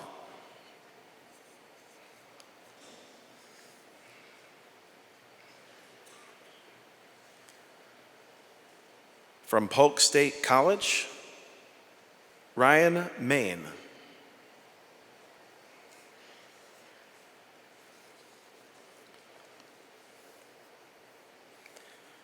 From Purdue University, Nathan Doyle.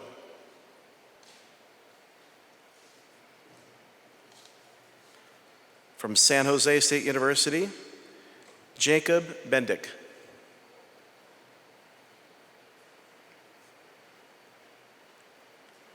From Southeastern Oklahoma State University, Tatiana Beach.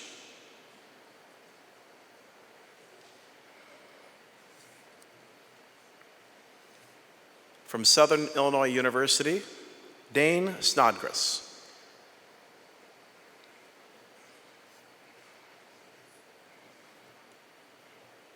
From The Ohio State University, Mike Sterling.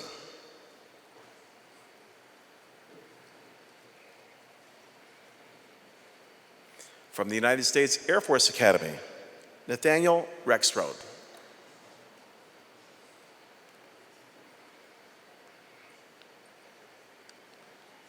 From the University of Central Missouri, Heather Stogsdill.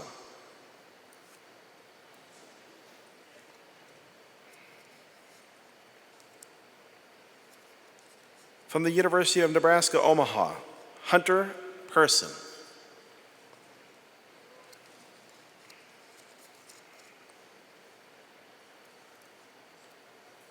From the University of North Dakota, Max Langerud.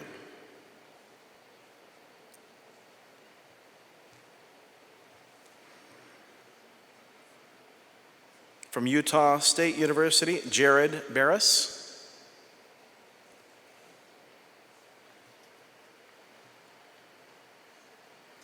From Western Michigan University, Karsten Kachenruther.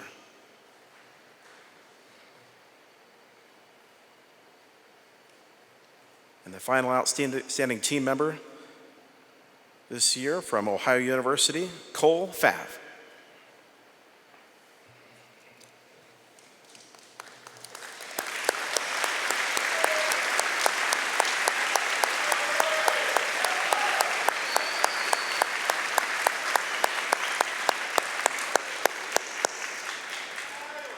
Congratulations to all those outstanding team members. They're true leaders in each and one of their universities. Thank you so much. Appreciate it.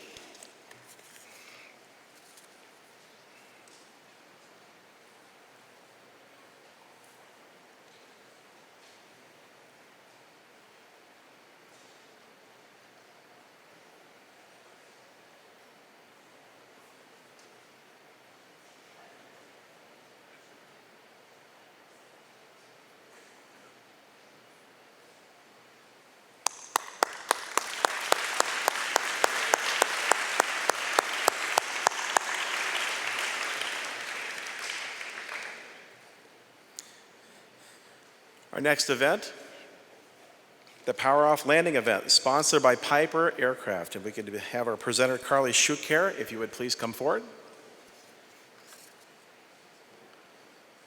We had 2 ties in the Power Off Landing event. The longest distance for 20th place was 97 feet. And our first place was only 8 feet. Combined landings distance. Again, I'm going to read through 20th through 11, and then if you, again 10th through 1st, if you would please come forward. In 20th place from LeTourneau University, Brendan Petrie. In 19th place from the United States Air Force Academy, James Scatena. In 18th place from Embry-Riddle Aeronautical University, Daytona, Riley Weathersby.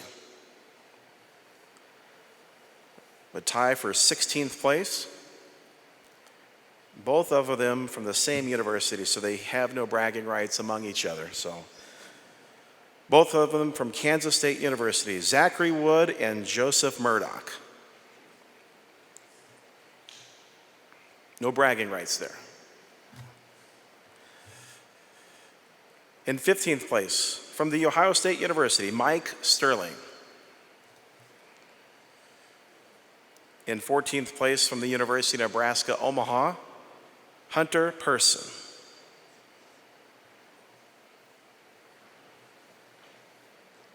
In 13th place, from Polk State College, Ryan Main.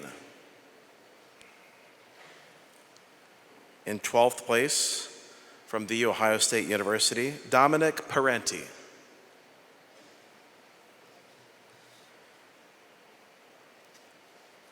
In 11th place from Southern Illinois University, Samuel Kogan.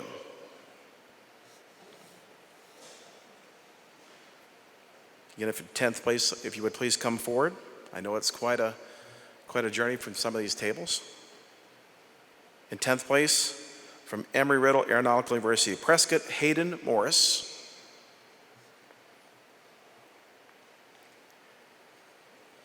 In 9th place, from Kent State University, Samuel Lagarth.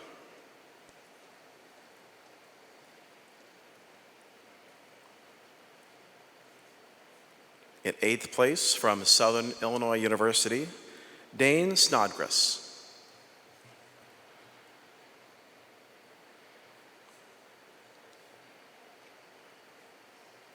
We have a tie for 6th place for a combined distance of just 41 feet, both of them. The first one is Embry-Riddle Aeronautical University Daytona's Garrett Koch. Also with tying for 6th place, the University of North Dakota, Aaron Schwartz.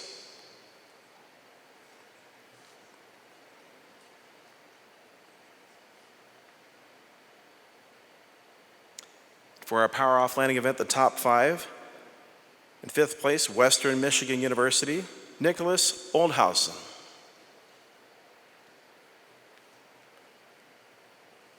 In 4th place, from the Embry-Riddle Aeronautical University Daytona, Dominic Barbagallo.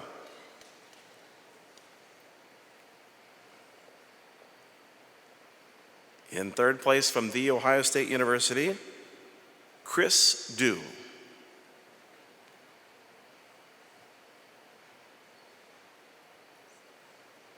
In 2nd place, from Minnesota State University, Mankato, John Heisel.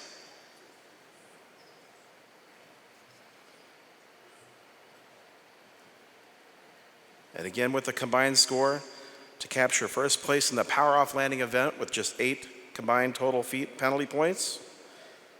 From the Embry-Riddle Aeronautical University Prescott, Camden Deller.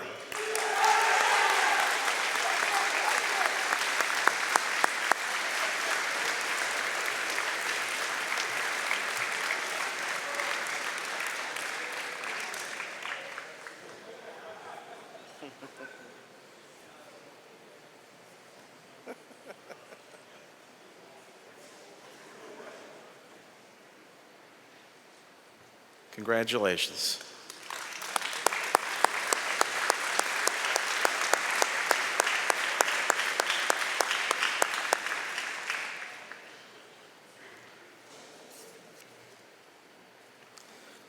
Next, we have the Sportsmanship Award sponsored by the NIFA Council.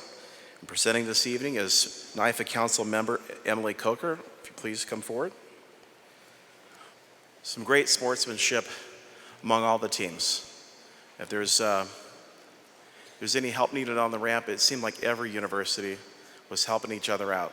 Whether it was recovery or staging, whatever it was, either in the hangar or on the ramp, even off in the grass in the parking, I saw that throughout the week. We appreciate the sportsmanship and the camaraderie that each of you have displayed and how you've built those friendships with one another. I hope those continue on. I hope you look forward to not just your region, but the nationals coming back and rekindling some of those relationships.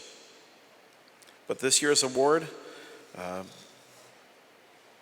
we talked about this quite a lot, but this year's award is going to go to Oklahoma State University.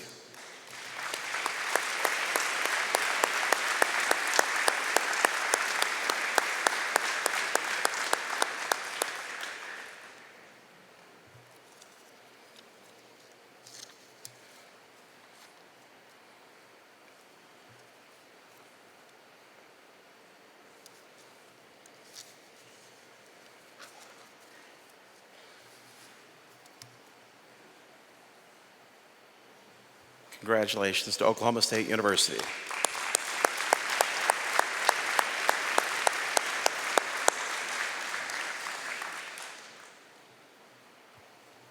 Next recognition is the Regional Top Pilot Award, sponsored by the Airline Pilots Association. The winners are going to receive a $500 check, and this is going to be presented to you by United Airlines pilot and NIFA counsel, Andrew Ross.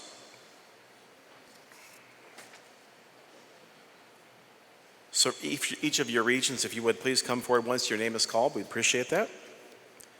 From Region 1, United States Air Force Academy, Trevor Anderson.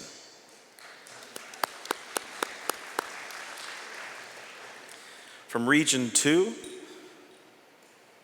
Embry-Riddle Aeronautical University Prescott, Hayden Morris.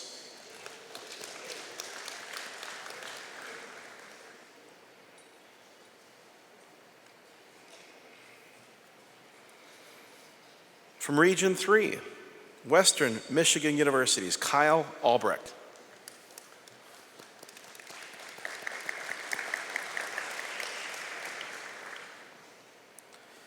From Region 4, Laterno University, Dalen Moore.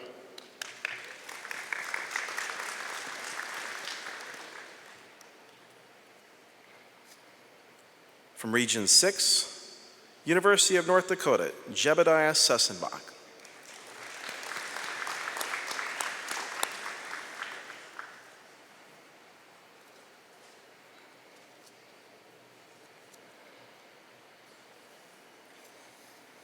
From the United States Military Academy in Region 7, Hannah Lamb.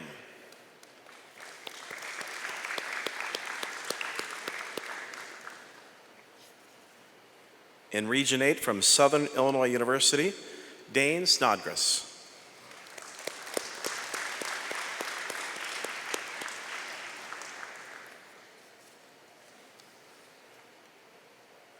In Region 9 from Embry-Riddle Aeronautical University, Daytona, Dominic Barbagal.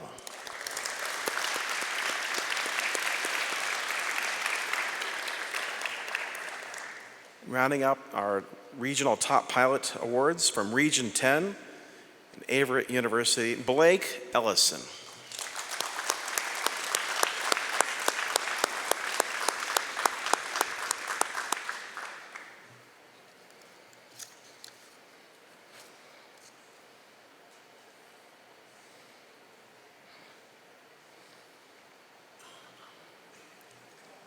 Congratulations to all our regional top pilots.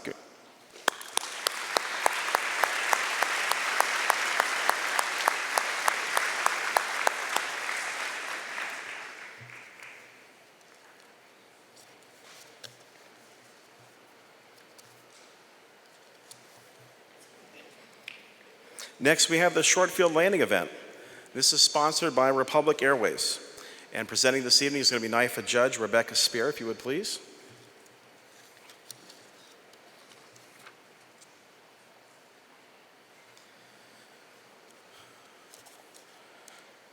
A little tighter scores on this event. We went from 71 feet for 20th place all the way down to 11 feet for first place on this short field landing event.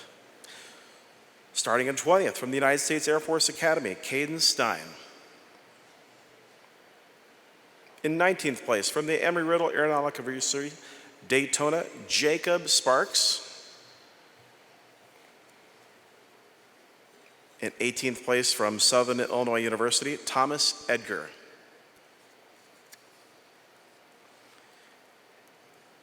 In 17th place from the University of Nebraska, Omaha, Owen Brennan.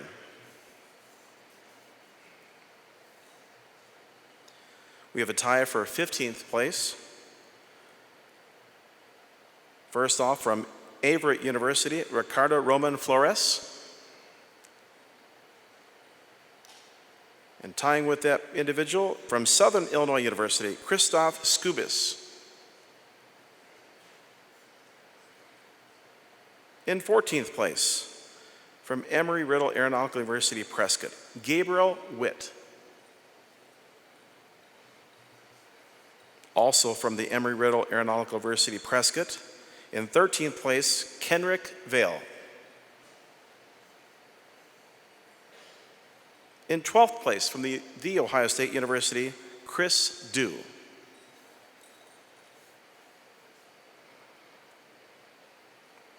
In 11th place, from the University of North Dakota, Matthew Cleveland. If you would please come forward for 10th place. From the United States Air Force Academy, 10th place, James Scatina.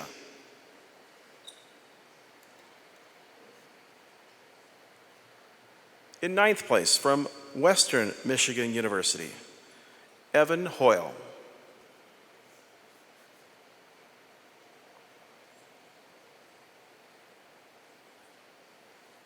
In 8th place, from the United States Air Force Academy, Trevor Anderson.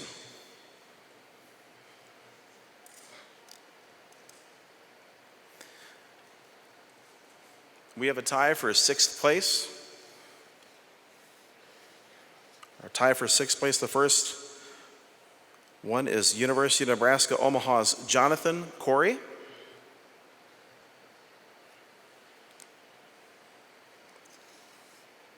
And in that tie also from Kansas State University Polytechnic, Zachary Wood.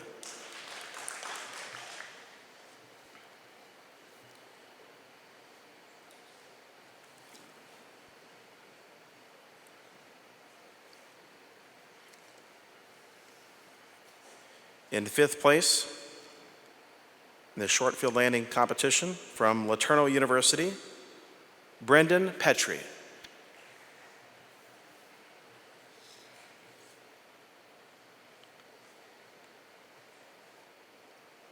In fourth place, from California Aeronautical University, Nathan Johnston.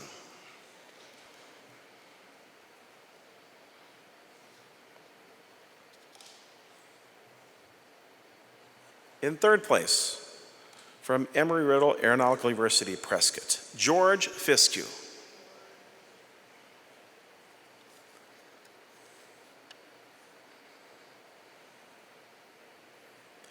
In second place, from Kent State University, Samuel Lagarth.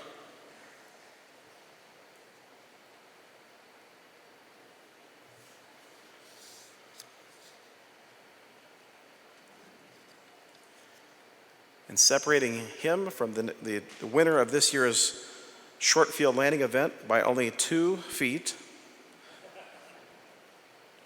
Embry-Riddle Aeronautical University, Prescott's Hayden Morris.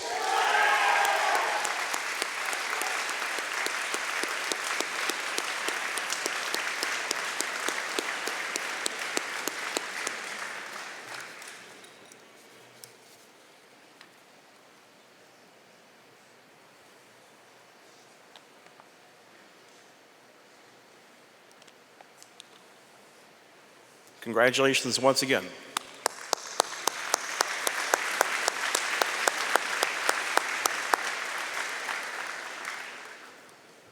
Next, we have the Simulated Comprehensive Aircraft Navigation event.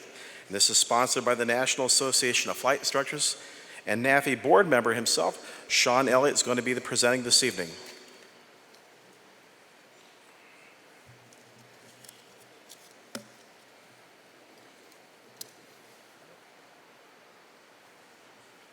Starting in 20th place, Western Michigan University's Naaman Modi. In 19th place, from Embry-Riddle Aeronautical University, Prescott, Kyle Neighbors. In 18th place, also from the Embry-Riddle Aeronautical University, Prescott, Karen Lau.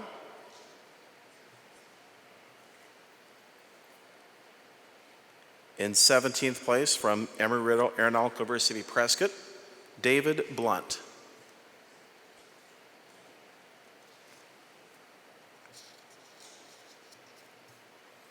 In 16th place, from Purdue University, Ryan Agan.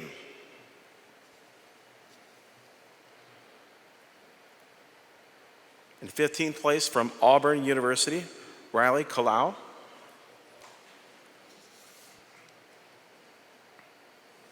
In 14th place, from Embry-Riddle Aeronautical University, Daytona, William Karnakolas. In 13th place, from Liberty University, Mason Kasayanov. In 12th place, from Purdue University, Nolan Carroll.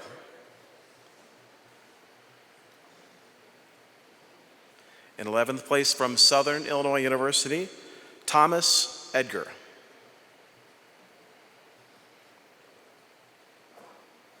If you would please come forward, starting with 10th place. The University of North Dakota's 10th place, Carson Wells.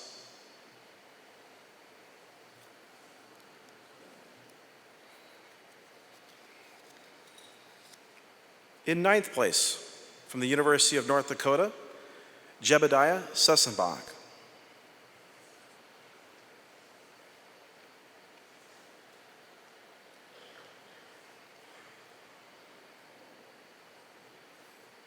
In 8th place, from Embry-Riddle Aeronautical University, Daytona, Dominic Barbagaio.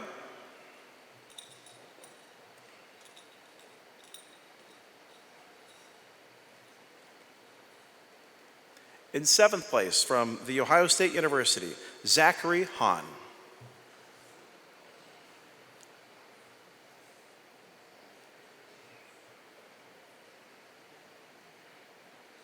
In 6th place, from the University of North Dakota, Talon Haker.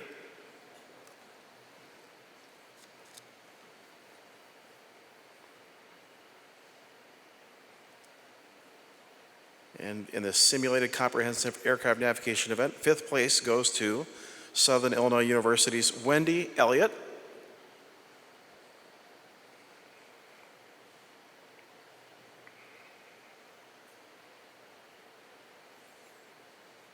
In 4th place, from the University of North Dakota, Aaron Schwartz.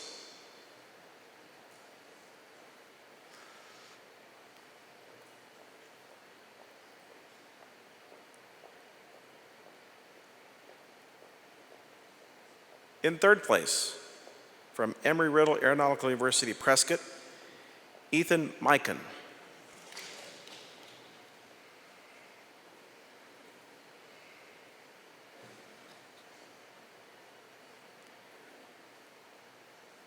In 2nd place, beating that teammate by 1 point, Embry-Riddle Aeronautical University, Prescott's Hayden Morris.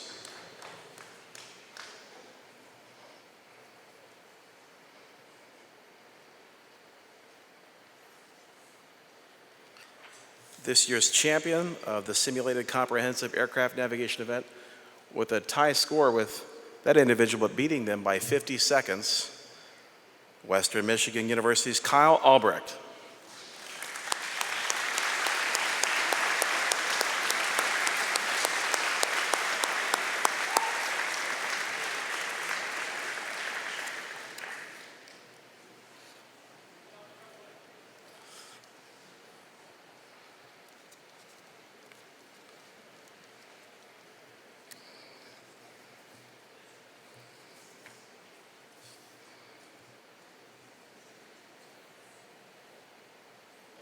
Congratulations to the winners.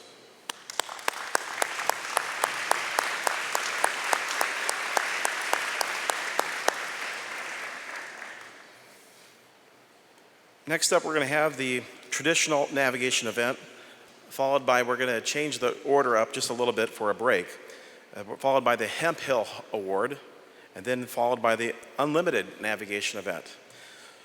So first, we're going to do the traditional navigation event, and this is sponsored by King Schools. And tonight with us is John and Martha King.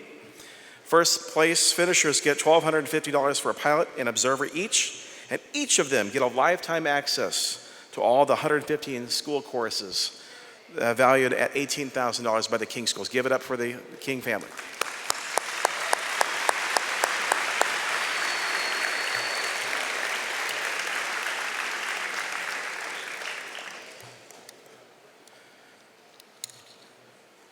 Absolutely love John and Martha. So we're going to go through the top 20 again. If you would, we would go through pilot and safety observer. This is again for the traditional navigation event. 20th place belongs to Purdue University's pilot Nolan Carroll and safety observer Jason Pan. In 19th place, from the Minnesota State University Mankato, pilot Nicholas Kleppinger and safety observer David Bragg. In 18th place, California Aeronautical University's pilot Thomas Ludwig and safety observer Jeffrey Uyeska. In 17th place, from Southeastern Oklahoma State University, the pilot is Kyle Lyons and safety observer Braden Weber. In 16th place, from LeTourneau University, pilot Andrew Schultz, safety observer Marcelo Gasca. In 15th place, from the United States Air Force Academy, pilot Claire Melton and safety observer Jacob Janes. In 14th place, from the Minnesota State University Mankato, pilot John Heisel and safety observer Colin Grimm.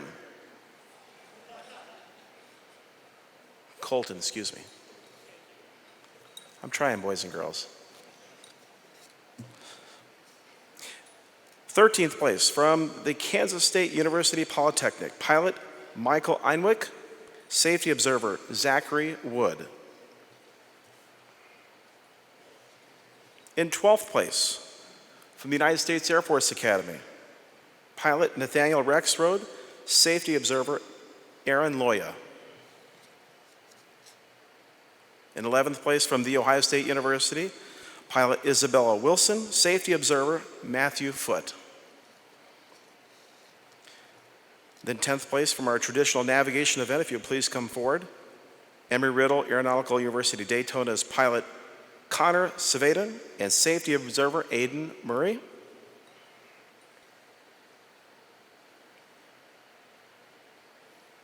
Ninth place finishers from the Minnesota State University of Mankato, pilot Michael Sensenbrenner, safety observer Jacob Hansen.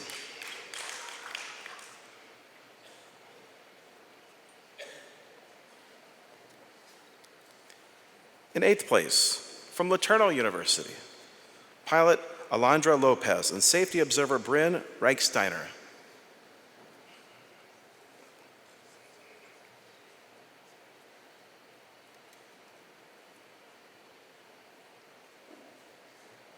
In 7th place, from Southern Illinois University, pilot Noah Sioka and safety observer Mateus Thompson.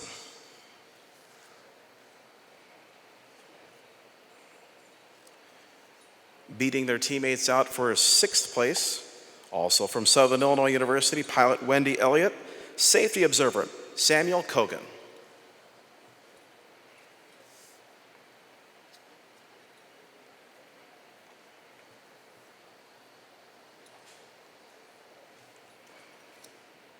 In 5th place for this year's traditional navigation event, from The Ohio State University, pilot Michael Sterling, safety observer Chris Dew.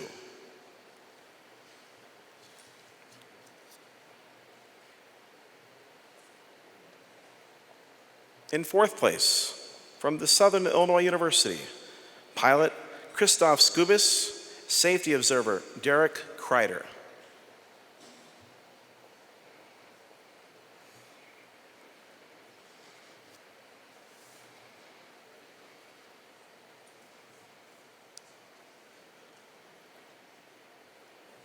In 3rd place, from Embry-Riddle Aeronautical University Daytona, pilot Garrett Coate and safety observer Grace Morris.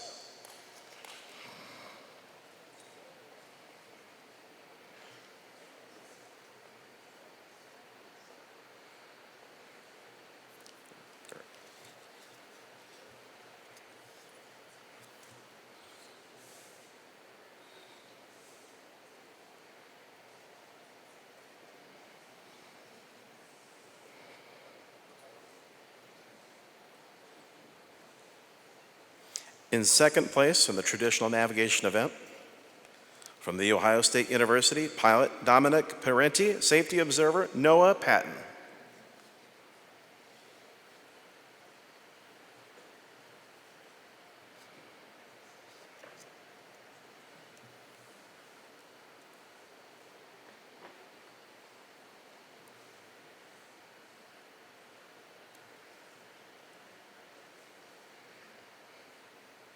They had a combined score of 70 penalty points. The top place in the traditional navigation event had a combined score total penalty points of only 40. The championship for that traditional navigation event goes to the University of North Dakota's pilot Carson Wells and safety observer Talon Haker.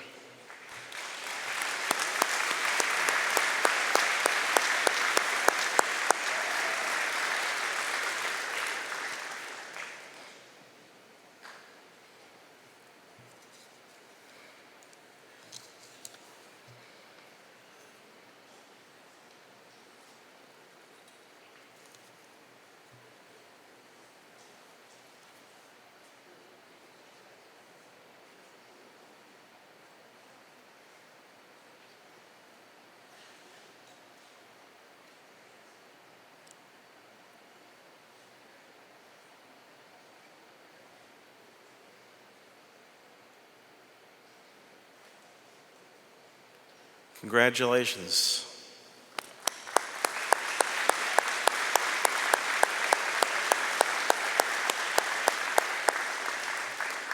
We'll give them a moment with John and Martha to take a photo out there, and we're going to ask Executive Director Taylor Newman if he would come forward and present to us the Gary Hemphill Spirit of NIFA Award.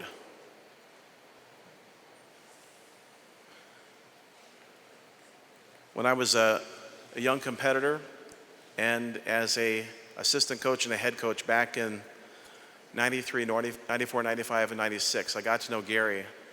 What a devoted individual this person was. So I'm really looking forward to the comments by my good friend Taylor that I competed against also. But without further ado, Taylor Newman, again, give him a hand, please.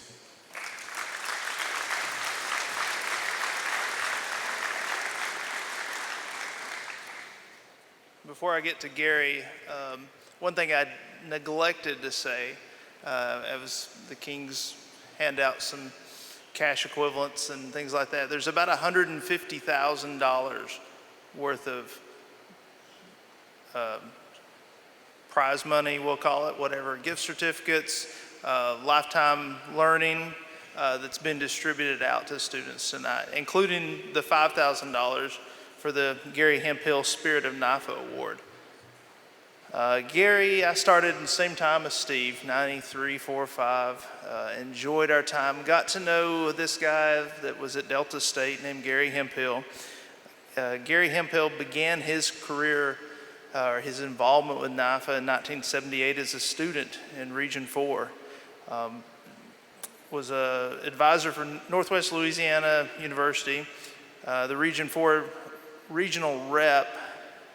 And as some have said, I'm glutton for punishment. He definitely was glutton for punishment because he stayed involved from NIFA from 1985 to 2011 as the executive director, same position I'm in now.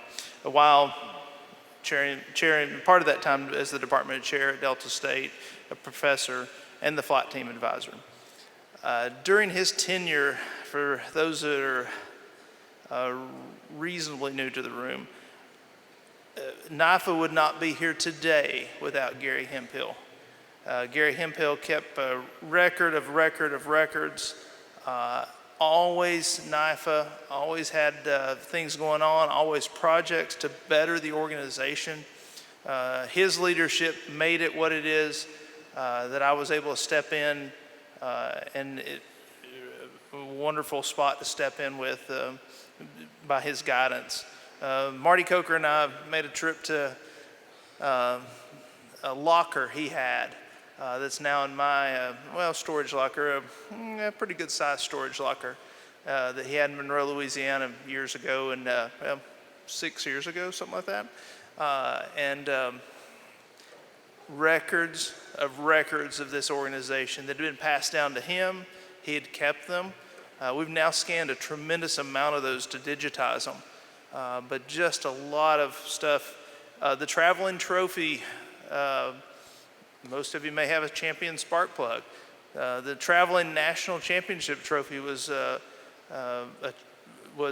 sponsored by Champion Spark Plugs for 20-something years.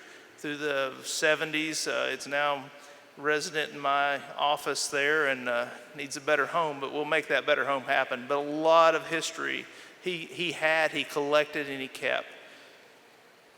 He was also the recipient of the Founders Award for NIFA. There have only been 10 Founders Awards issued by our organization in the history, and Gary was the recipient of one. So NIFA owes a tremendous amount to Gary. Several years ago, we decided to, and I won't read all of the reasons we made the Spirit of Hemphill Award, but several years ago, we decided to make a scholarship for Gary to honor his life and what he'd done for the university. This person that is this year's recipient is a junior in commercial aviation, has competed in 3 regional and 3 national SAFECONs. A student athlete, a commercial pilot, member of the Civil Air Patrol, aviation exploring.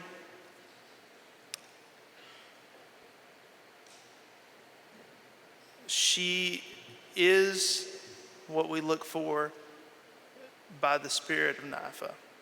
So please, and a recipient this year of $5,000. So please, a warm round for Michaela Weiss from the University of North Dakota.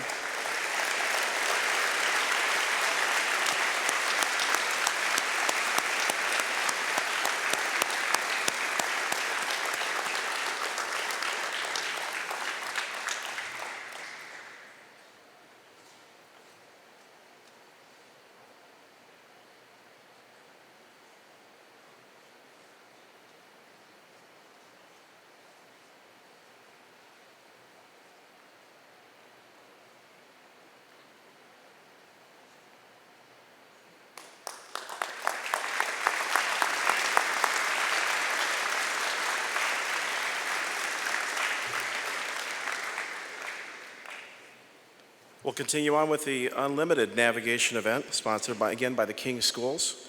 John and Martha King again will be giving the first place prize of $1,250 again for each pilot and observer, and have access to all those courses as previously mentioned. So for the Unlimited Navigation event, we'll start off with 20th place.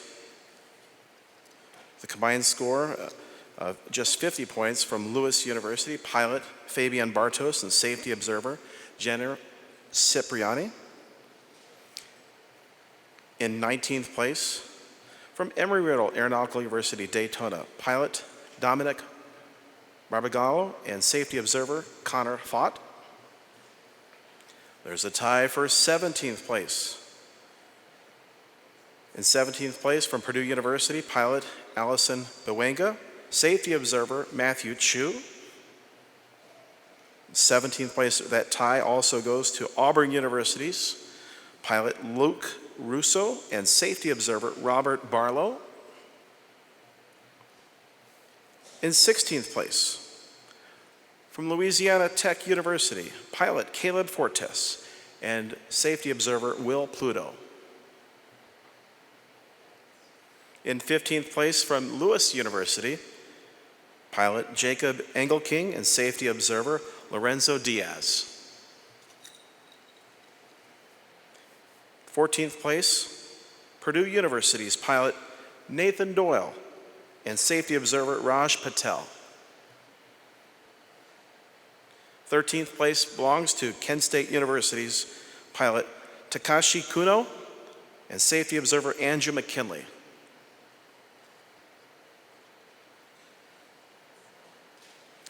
In 12th place, from the University of Nebraska, Omaha, pilot Garrett Ferguson and safety observer Thomas Moline.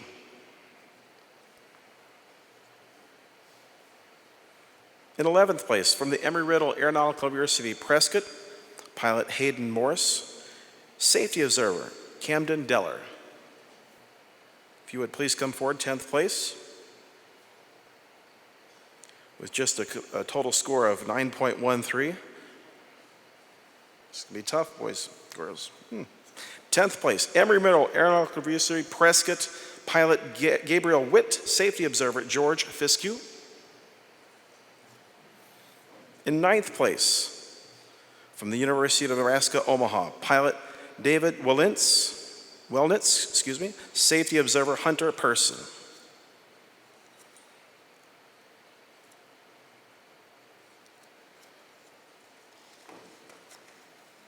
We have a three-way tie for 6th place with only 6 total points. First is from Western Michigan University, pilot Nicholas Oldhausen, safety observer Brock Franson.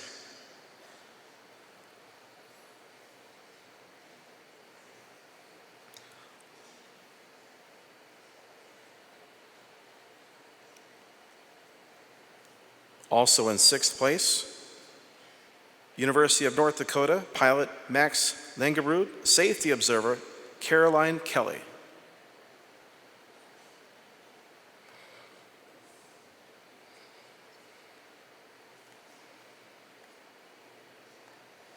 Also in that three-way tie for 6th place, from the University of Nebraska, Omaha, pilot Owen Brennan, safety observer Tyler Kraft.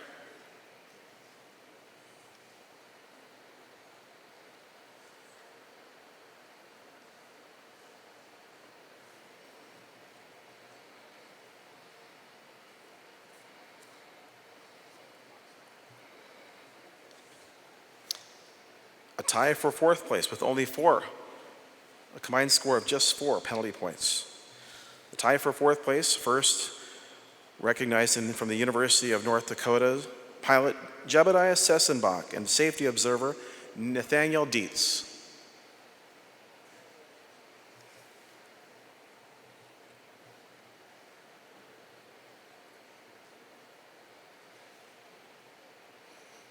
Also in that tie for 4th place, from the Embry-Riddle Aeronautical University Prescott, pilot Logan Haynes, safety observer Kenrick Vale.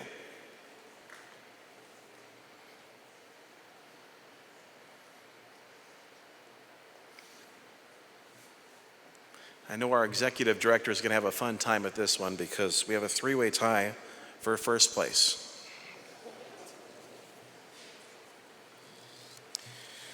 Three-way tie for 1st place, so we're going to start off with Western Michigan University's pilot Antonio Serra, safety observer Jessica Bernan.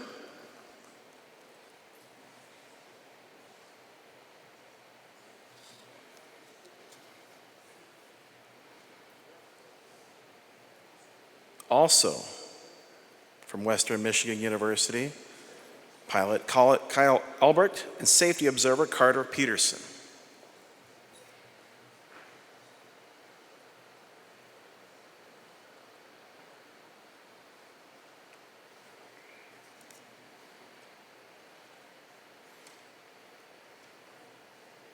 Also piloted this three-way tie for 1st place, which our executive director is going to have a hard time getting those new awards made, but we're going to have to take care of that later. This one is from Auburn University, pilot Riley Kalau and safety observer Riley Hogue.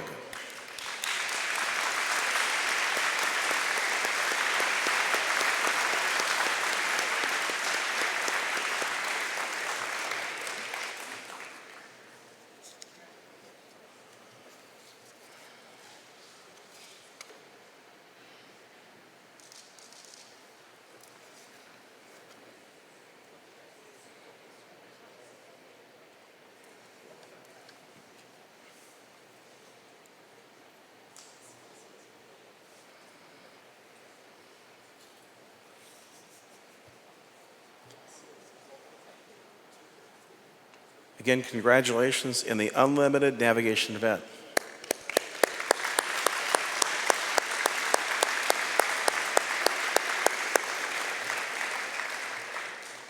And thanks once again to John and Martha King. Thank you so much for traveling to be with us. Thank you so much for your involvement. Come on up.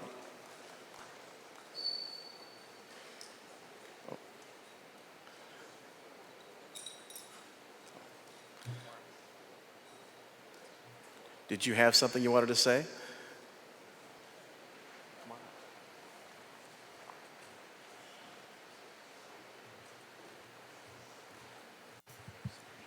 Well, with so many good people and a three-way tie for 1st, we don't have any choice. We're going to make all 3 of those our scholarship winners. So congratulations to all 3 of the people that are tied for 1st place. Thank you. What a fun evening.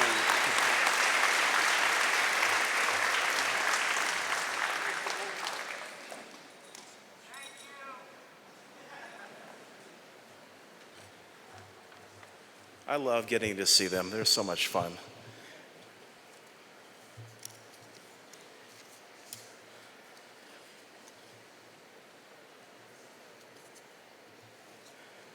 Next is our top scoring contestant.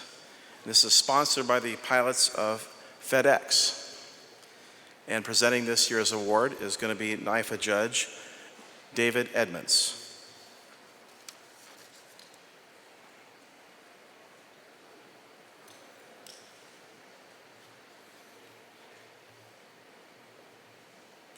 This year's third place finisher in the top scoring contestant category with 80.5 points from The Ohio State University, Mike Sterling.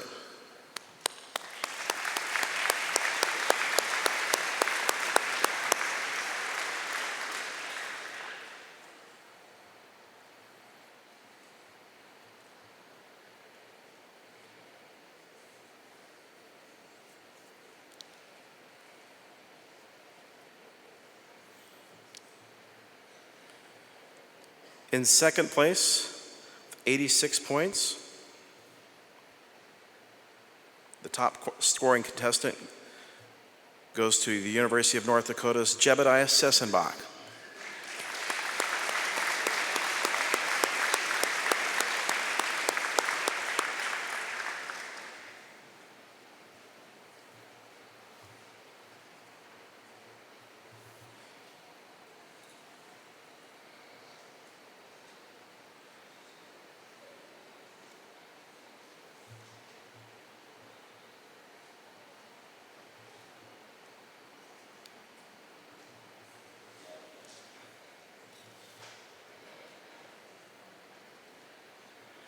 This year's top scoring contestant with 126.5 points, Embry-Riddle Aeronautical University Prescott's Hayden Morse.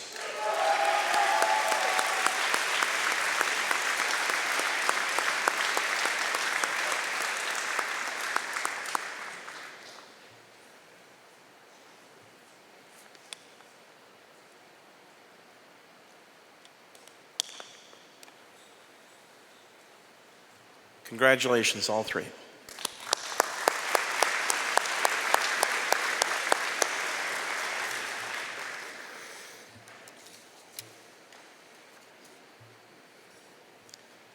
Next is the Judges Trophy. This is sponsored by the NIFA Council, and presenting this evening is longtime NIFA volunteer and former department chair of North Dakota, Kent Lovelace. If you please come forward.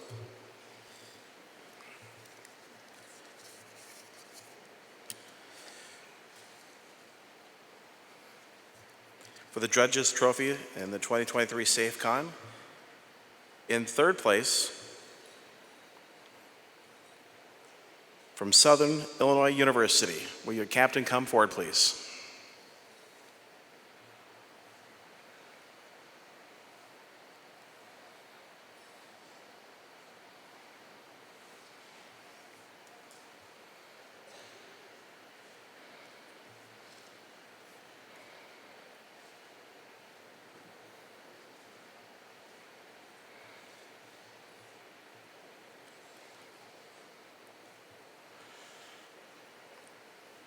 For the Judges Trophy category in second place, representatives come forward from Embry-Riddle Aeronautical University, Prescott.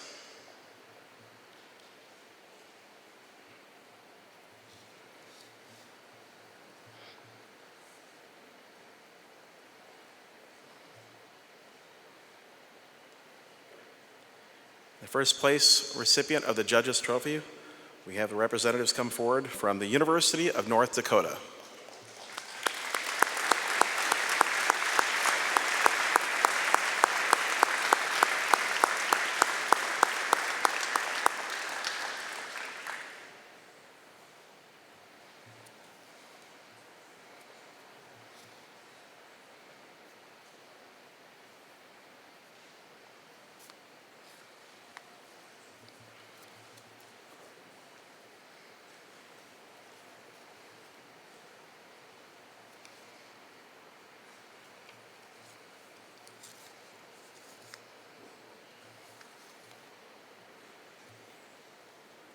Congratulations.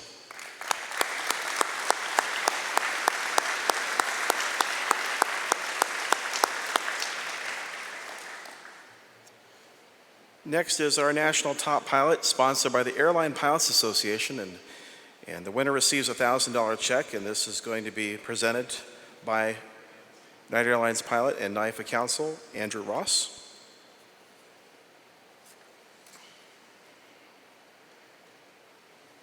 National Top Pilot in third place From the University of North Dakota, Carson Wells.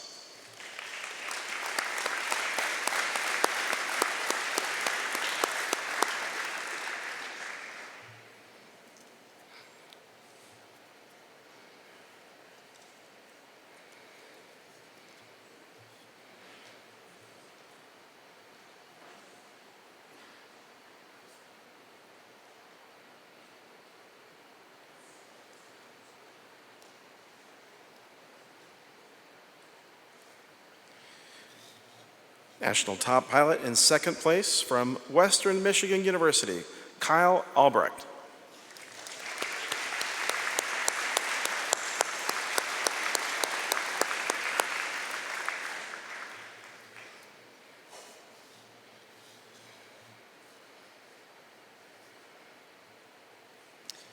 And our national top pilot with a total point scores combined of 101 points, Embry-Riddle Aeronautical University Prescott's Hayden Morris.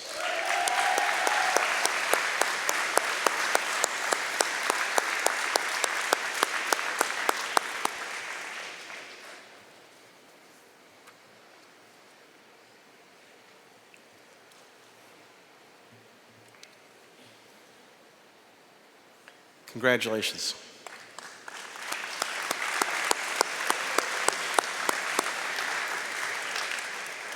Well, we're coming down to the last three big trophy presentations. We're going to have a little bit of a break, and we're going to have our staging judge, Vern Wiese, come up and have a few remarks. Vern, if you would please.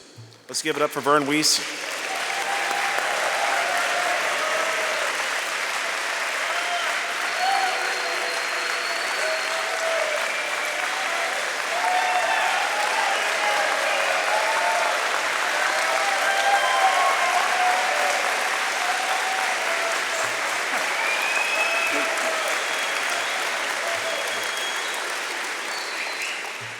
First of all, I'd like to thank everybody for being a good job at the hot box, getting organized safely, and making my job easy. Thank you. Safety was the most important, but keeping my job easy. Got a question. What does it mean when a plane is sitting in the hot box going like this? The pilot's trying to adjust the seat.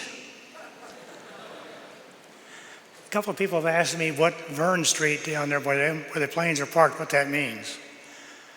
As I understand it, if you donate $1 million to EAA, you can name a street. I'd like to meet that guy. It ain't me.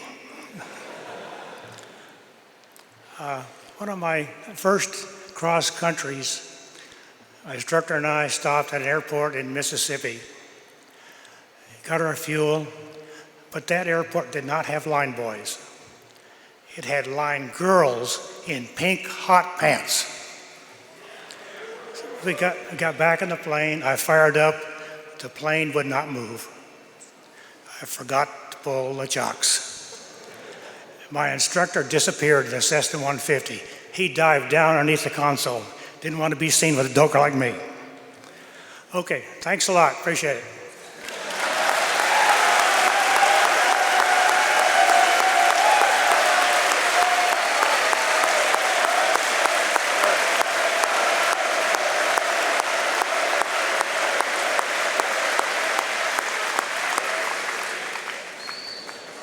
Thanks, Vern. I really appreciate your hard work. He was able to train up 4 different judges to help. We never know how much longer, and Vern even knows that he was so kind to help us out and to train up all those judges. Did a great job, Vern. Thank you so much. We're down to the last 3 trophies throughout last 3 presentations. This next one is the Ground Events Champion, sponsored by United Airlines. And again, this is going to be delivered by United Airlines pilot Andrew Ross.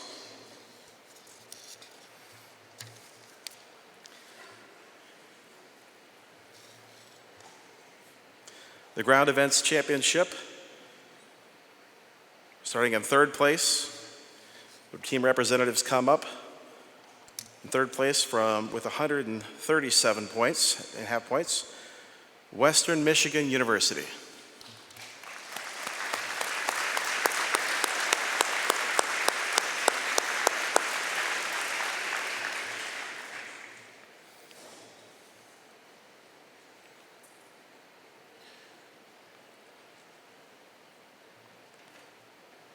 Second place in this year's Ground Events Championship Trophy with 175 points.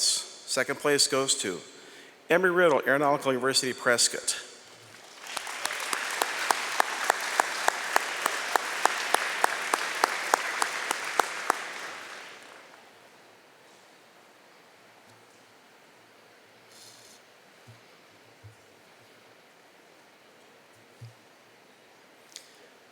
And winning this year's Ground Events Championship Trophy with a combined total of 217 points, University of North Dakota.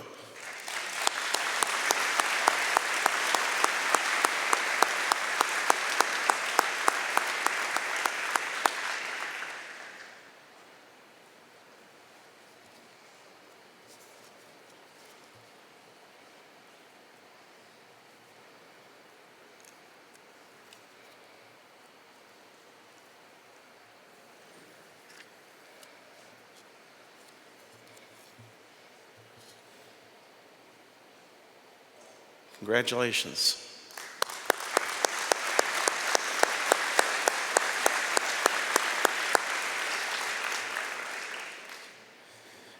In the event any of those are going to be coming up here in a moment to take care of a few housekeeping items after we conclude this event tonight, we'll need one person from each school to come up and get your take-home packet following this week's competition. Again, thank you so much for your hard work and your safety.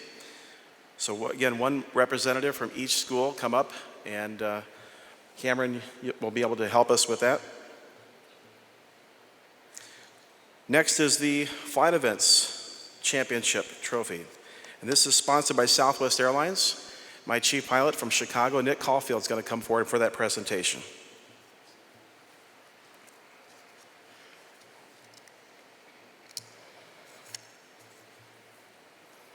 For the Flight Events Championship Trophy, this year in third place with the combined score of 200 points, The Ohio State University.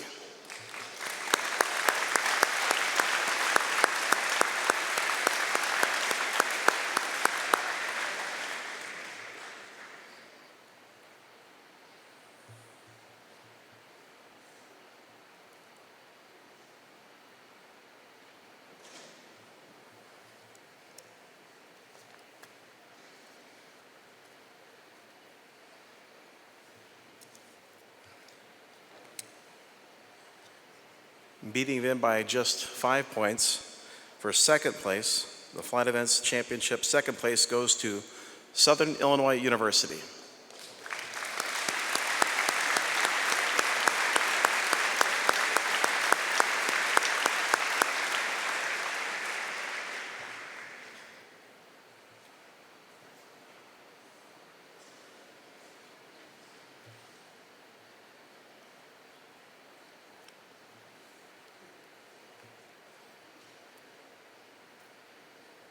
This year's winner of the Flight Events Championship Trophy goes to Embry-Riddle Aeronautical University Prescott.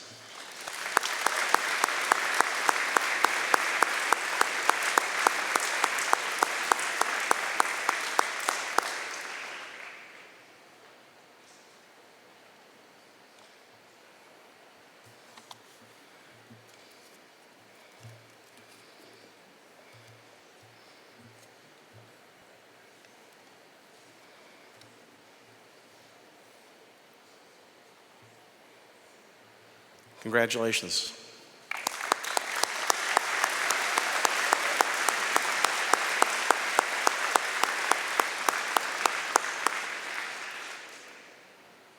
As they get a few photos and we get opportunity for some of those individuals to return. Again, I want to say thank you so much to the EAA folks and what they've done. You never know if we're going to have another opportunity to be back at a place like this. And normally they have a corporate sponsorship to come into a facility like this, but with the NIFA and our organization, I'm really hoping that we have that opportunity. So they've invited us, I know, and they hope to have us in the future. I look forward to having our group. They enjoyed you so much. The comments that I have from all over out at the line and on the grounds, operations, security, legal, every group, planning, they had so many positive things to say about you. And while when we first got to know each other, it's a little bit of a different dynamic. You're just trying to feel each other out and feel, I think EAA was kind of wondering what it was going to be like to have you here. Boy, they really enjoyed having you here. So maybe in the future we'll be back, but take a look around. This is a wonderful venue. We just had a great time as a judging staff to work with them, with all of you. It was just an excellent week. So now it's time to present the SAFECON Championship Trophy. And this year it's going to be presented by Flight Safety, and we can ask for Executive Vice President Richard Mickle to please come forward. Thank you so much for sponsoring this evening. So much, we appreciate it. Thank you also so much for our speaker. It was great to have you here. Thank you so much for your comments, and we really were entertained, and we felt great to hear your safety remarks, especially to this young crowd. This year's SAFECON National Championship. Representatives for third place, if you would come forward, with a combined score of 324 points, Southern Illinois University.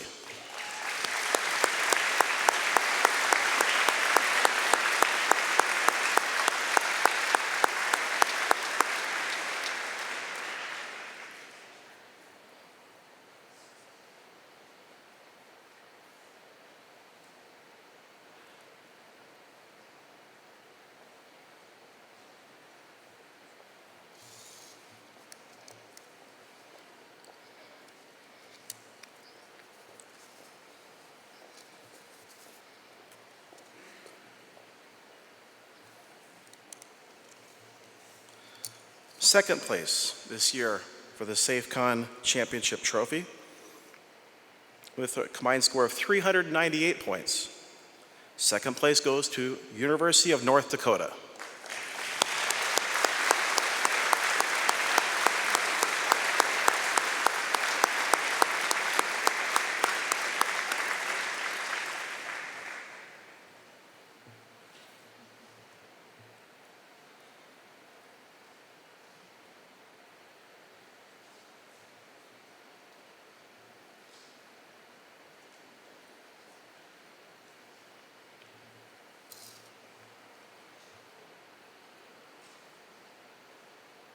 And winning this year's SAFECON Championship Trophy with a combined score of 451 points, Emory-Riddle Aeronautical University, Prescott.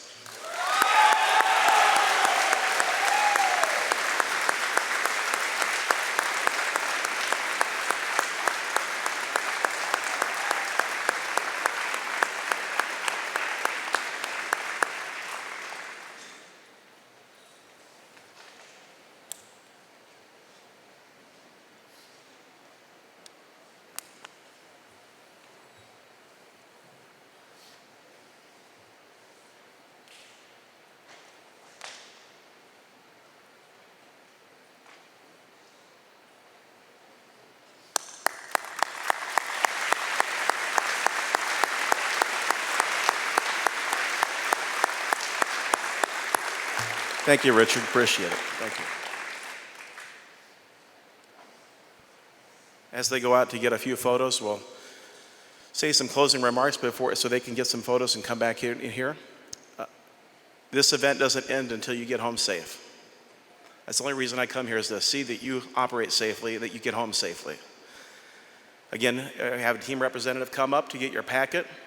Thank you so much to the judging staff and the industry sponsors. Thank you so much for what you contribute. But thank you also, students and coaches. You put a tremendous amount of effort. And we enjoy this so much. NIFA loves you. We love you and we care about you. And we don't say that lightly. We wouldn't be up here volunteering our time because we actually loved you and actually cared about you. So thank you so much for a good week. I'm going to dismiss us here in a moment, but if you would please stand. Everybody, I just pray that you would have a safe trip home. Stay around to get some photos. Enjoy the surroundings. And if you would, please just give me a text message when your team gets home. Have a great night. Thank you, one and all.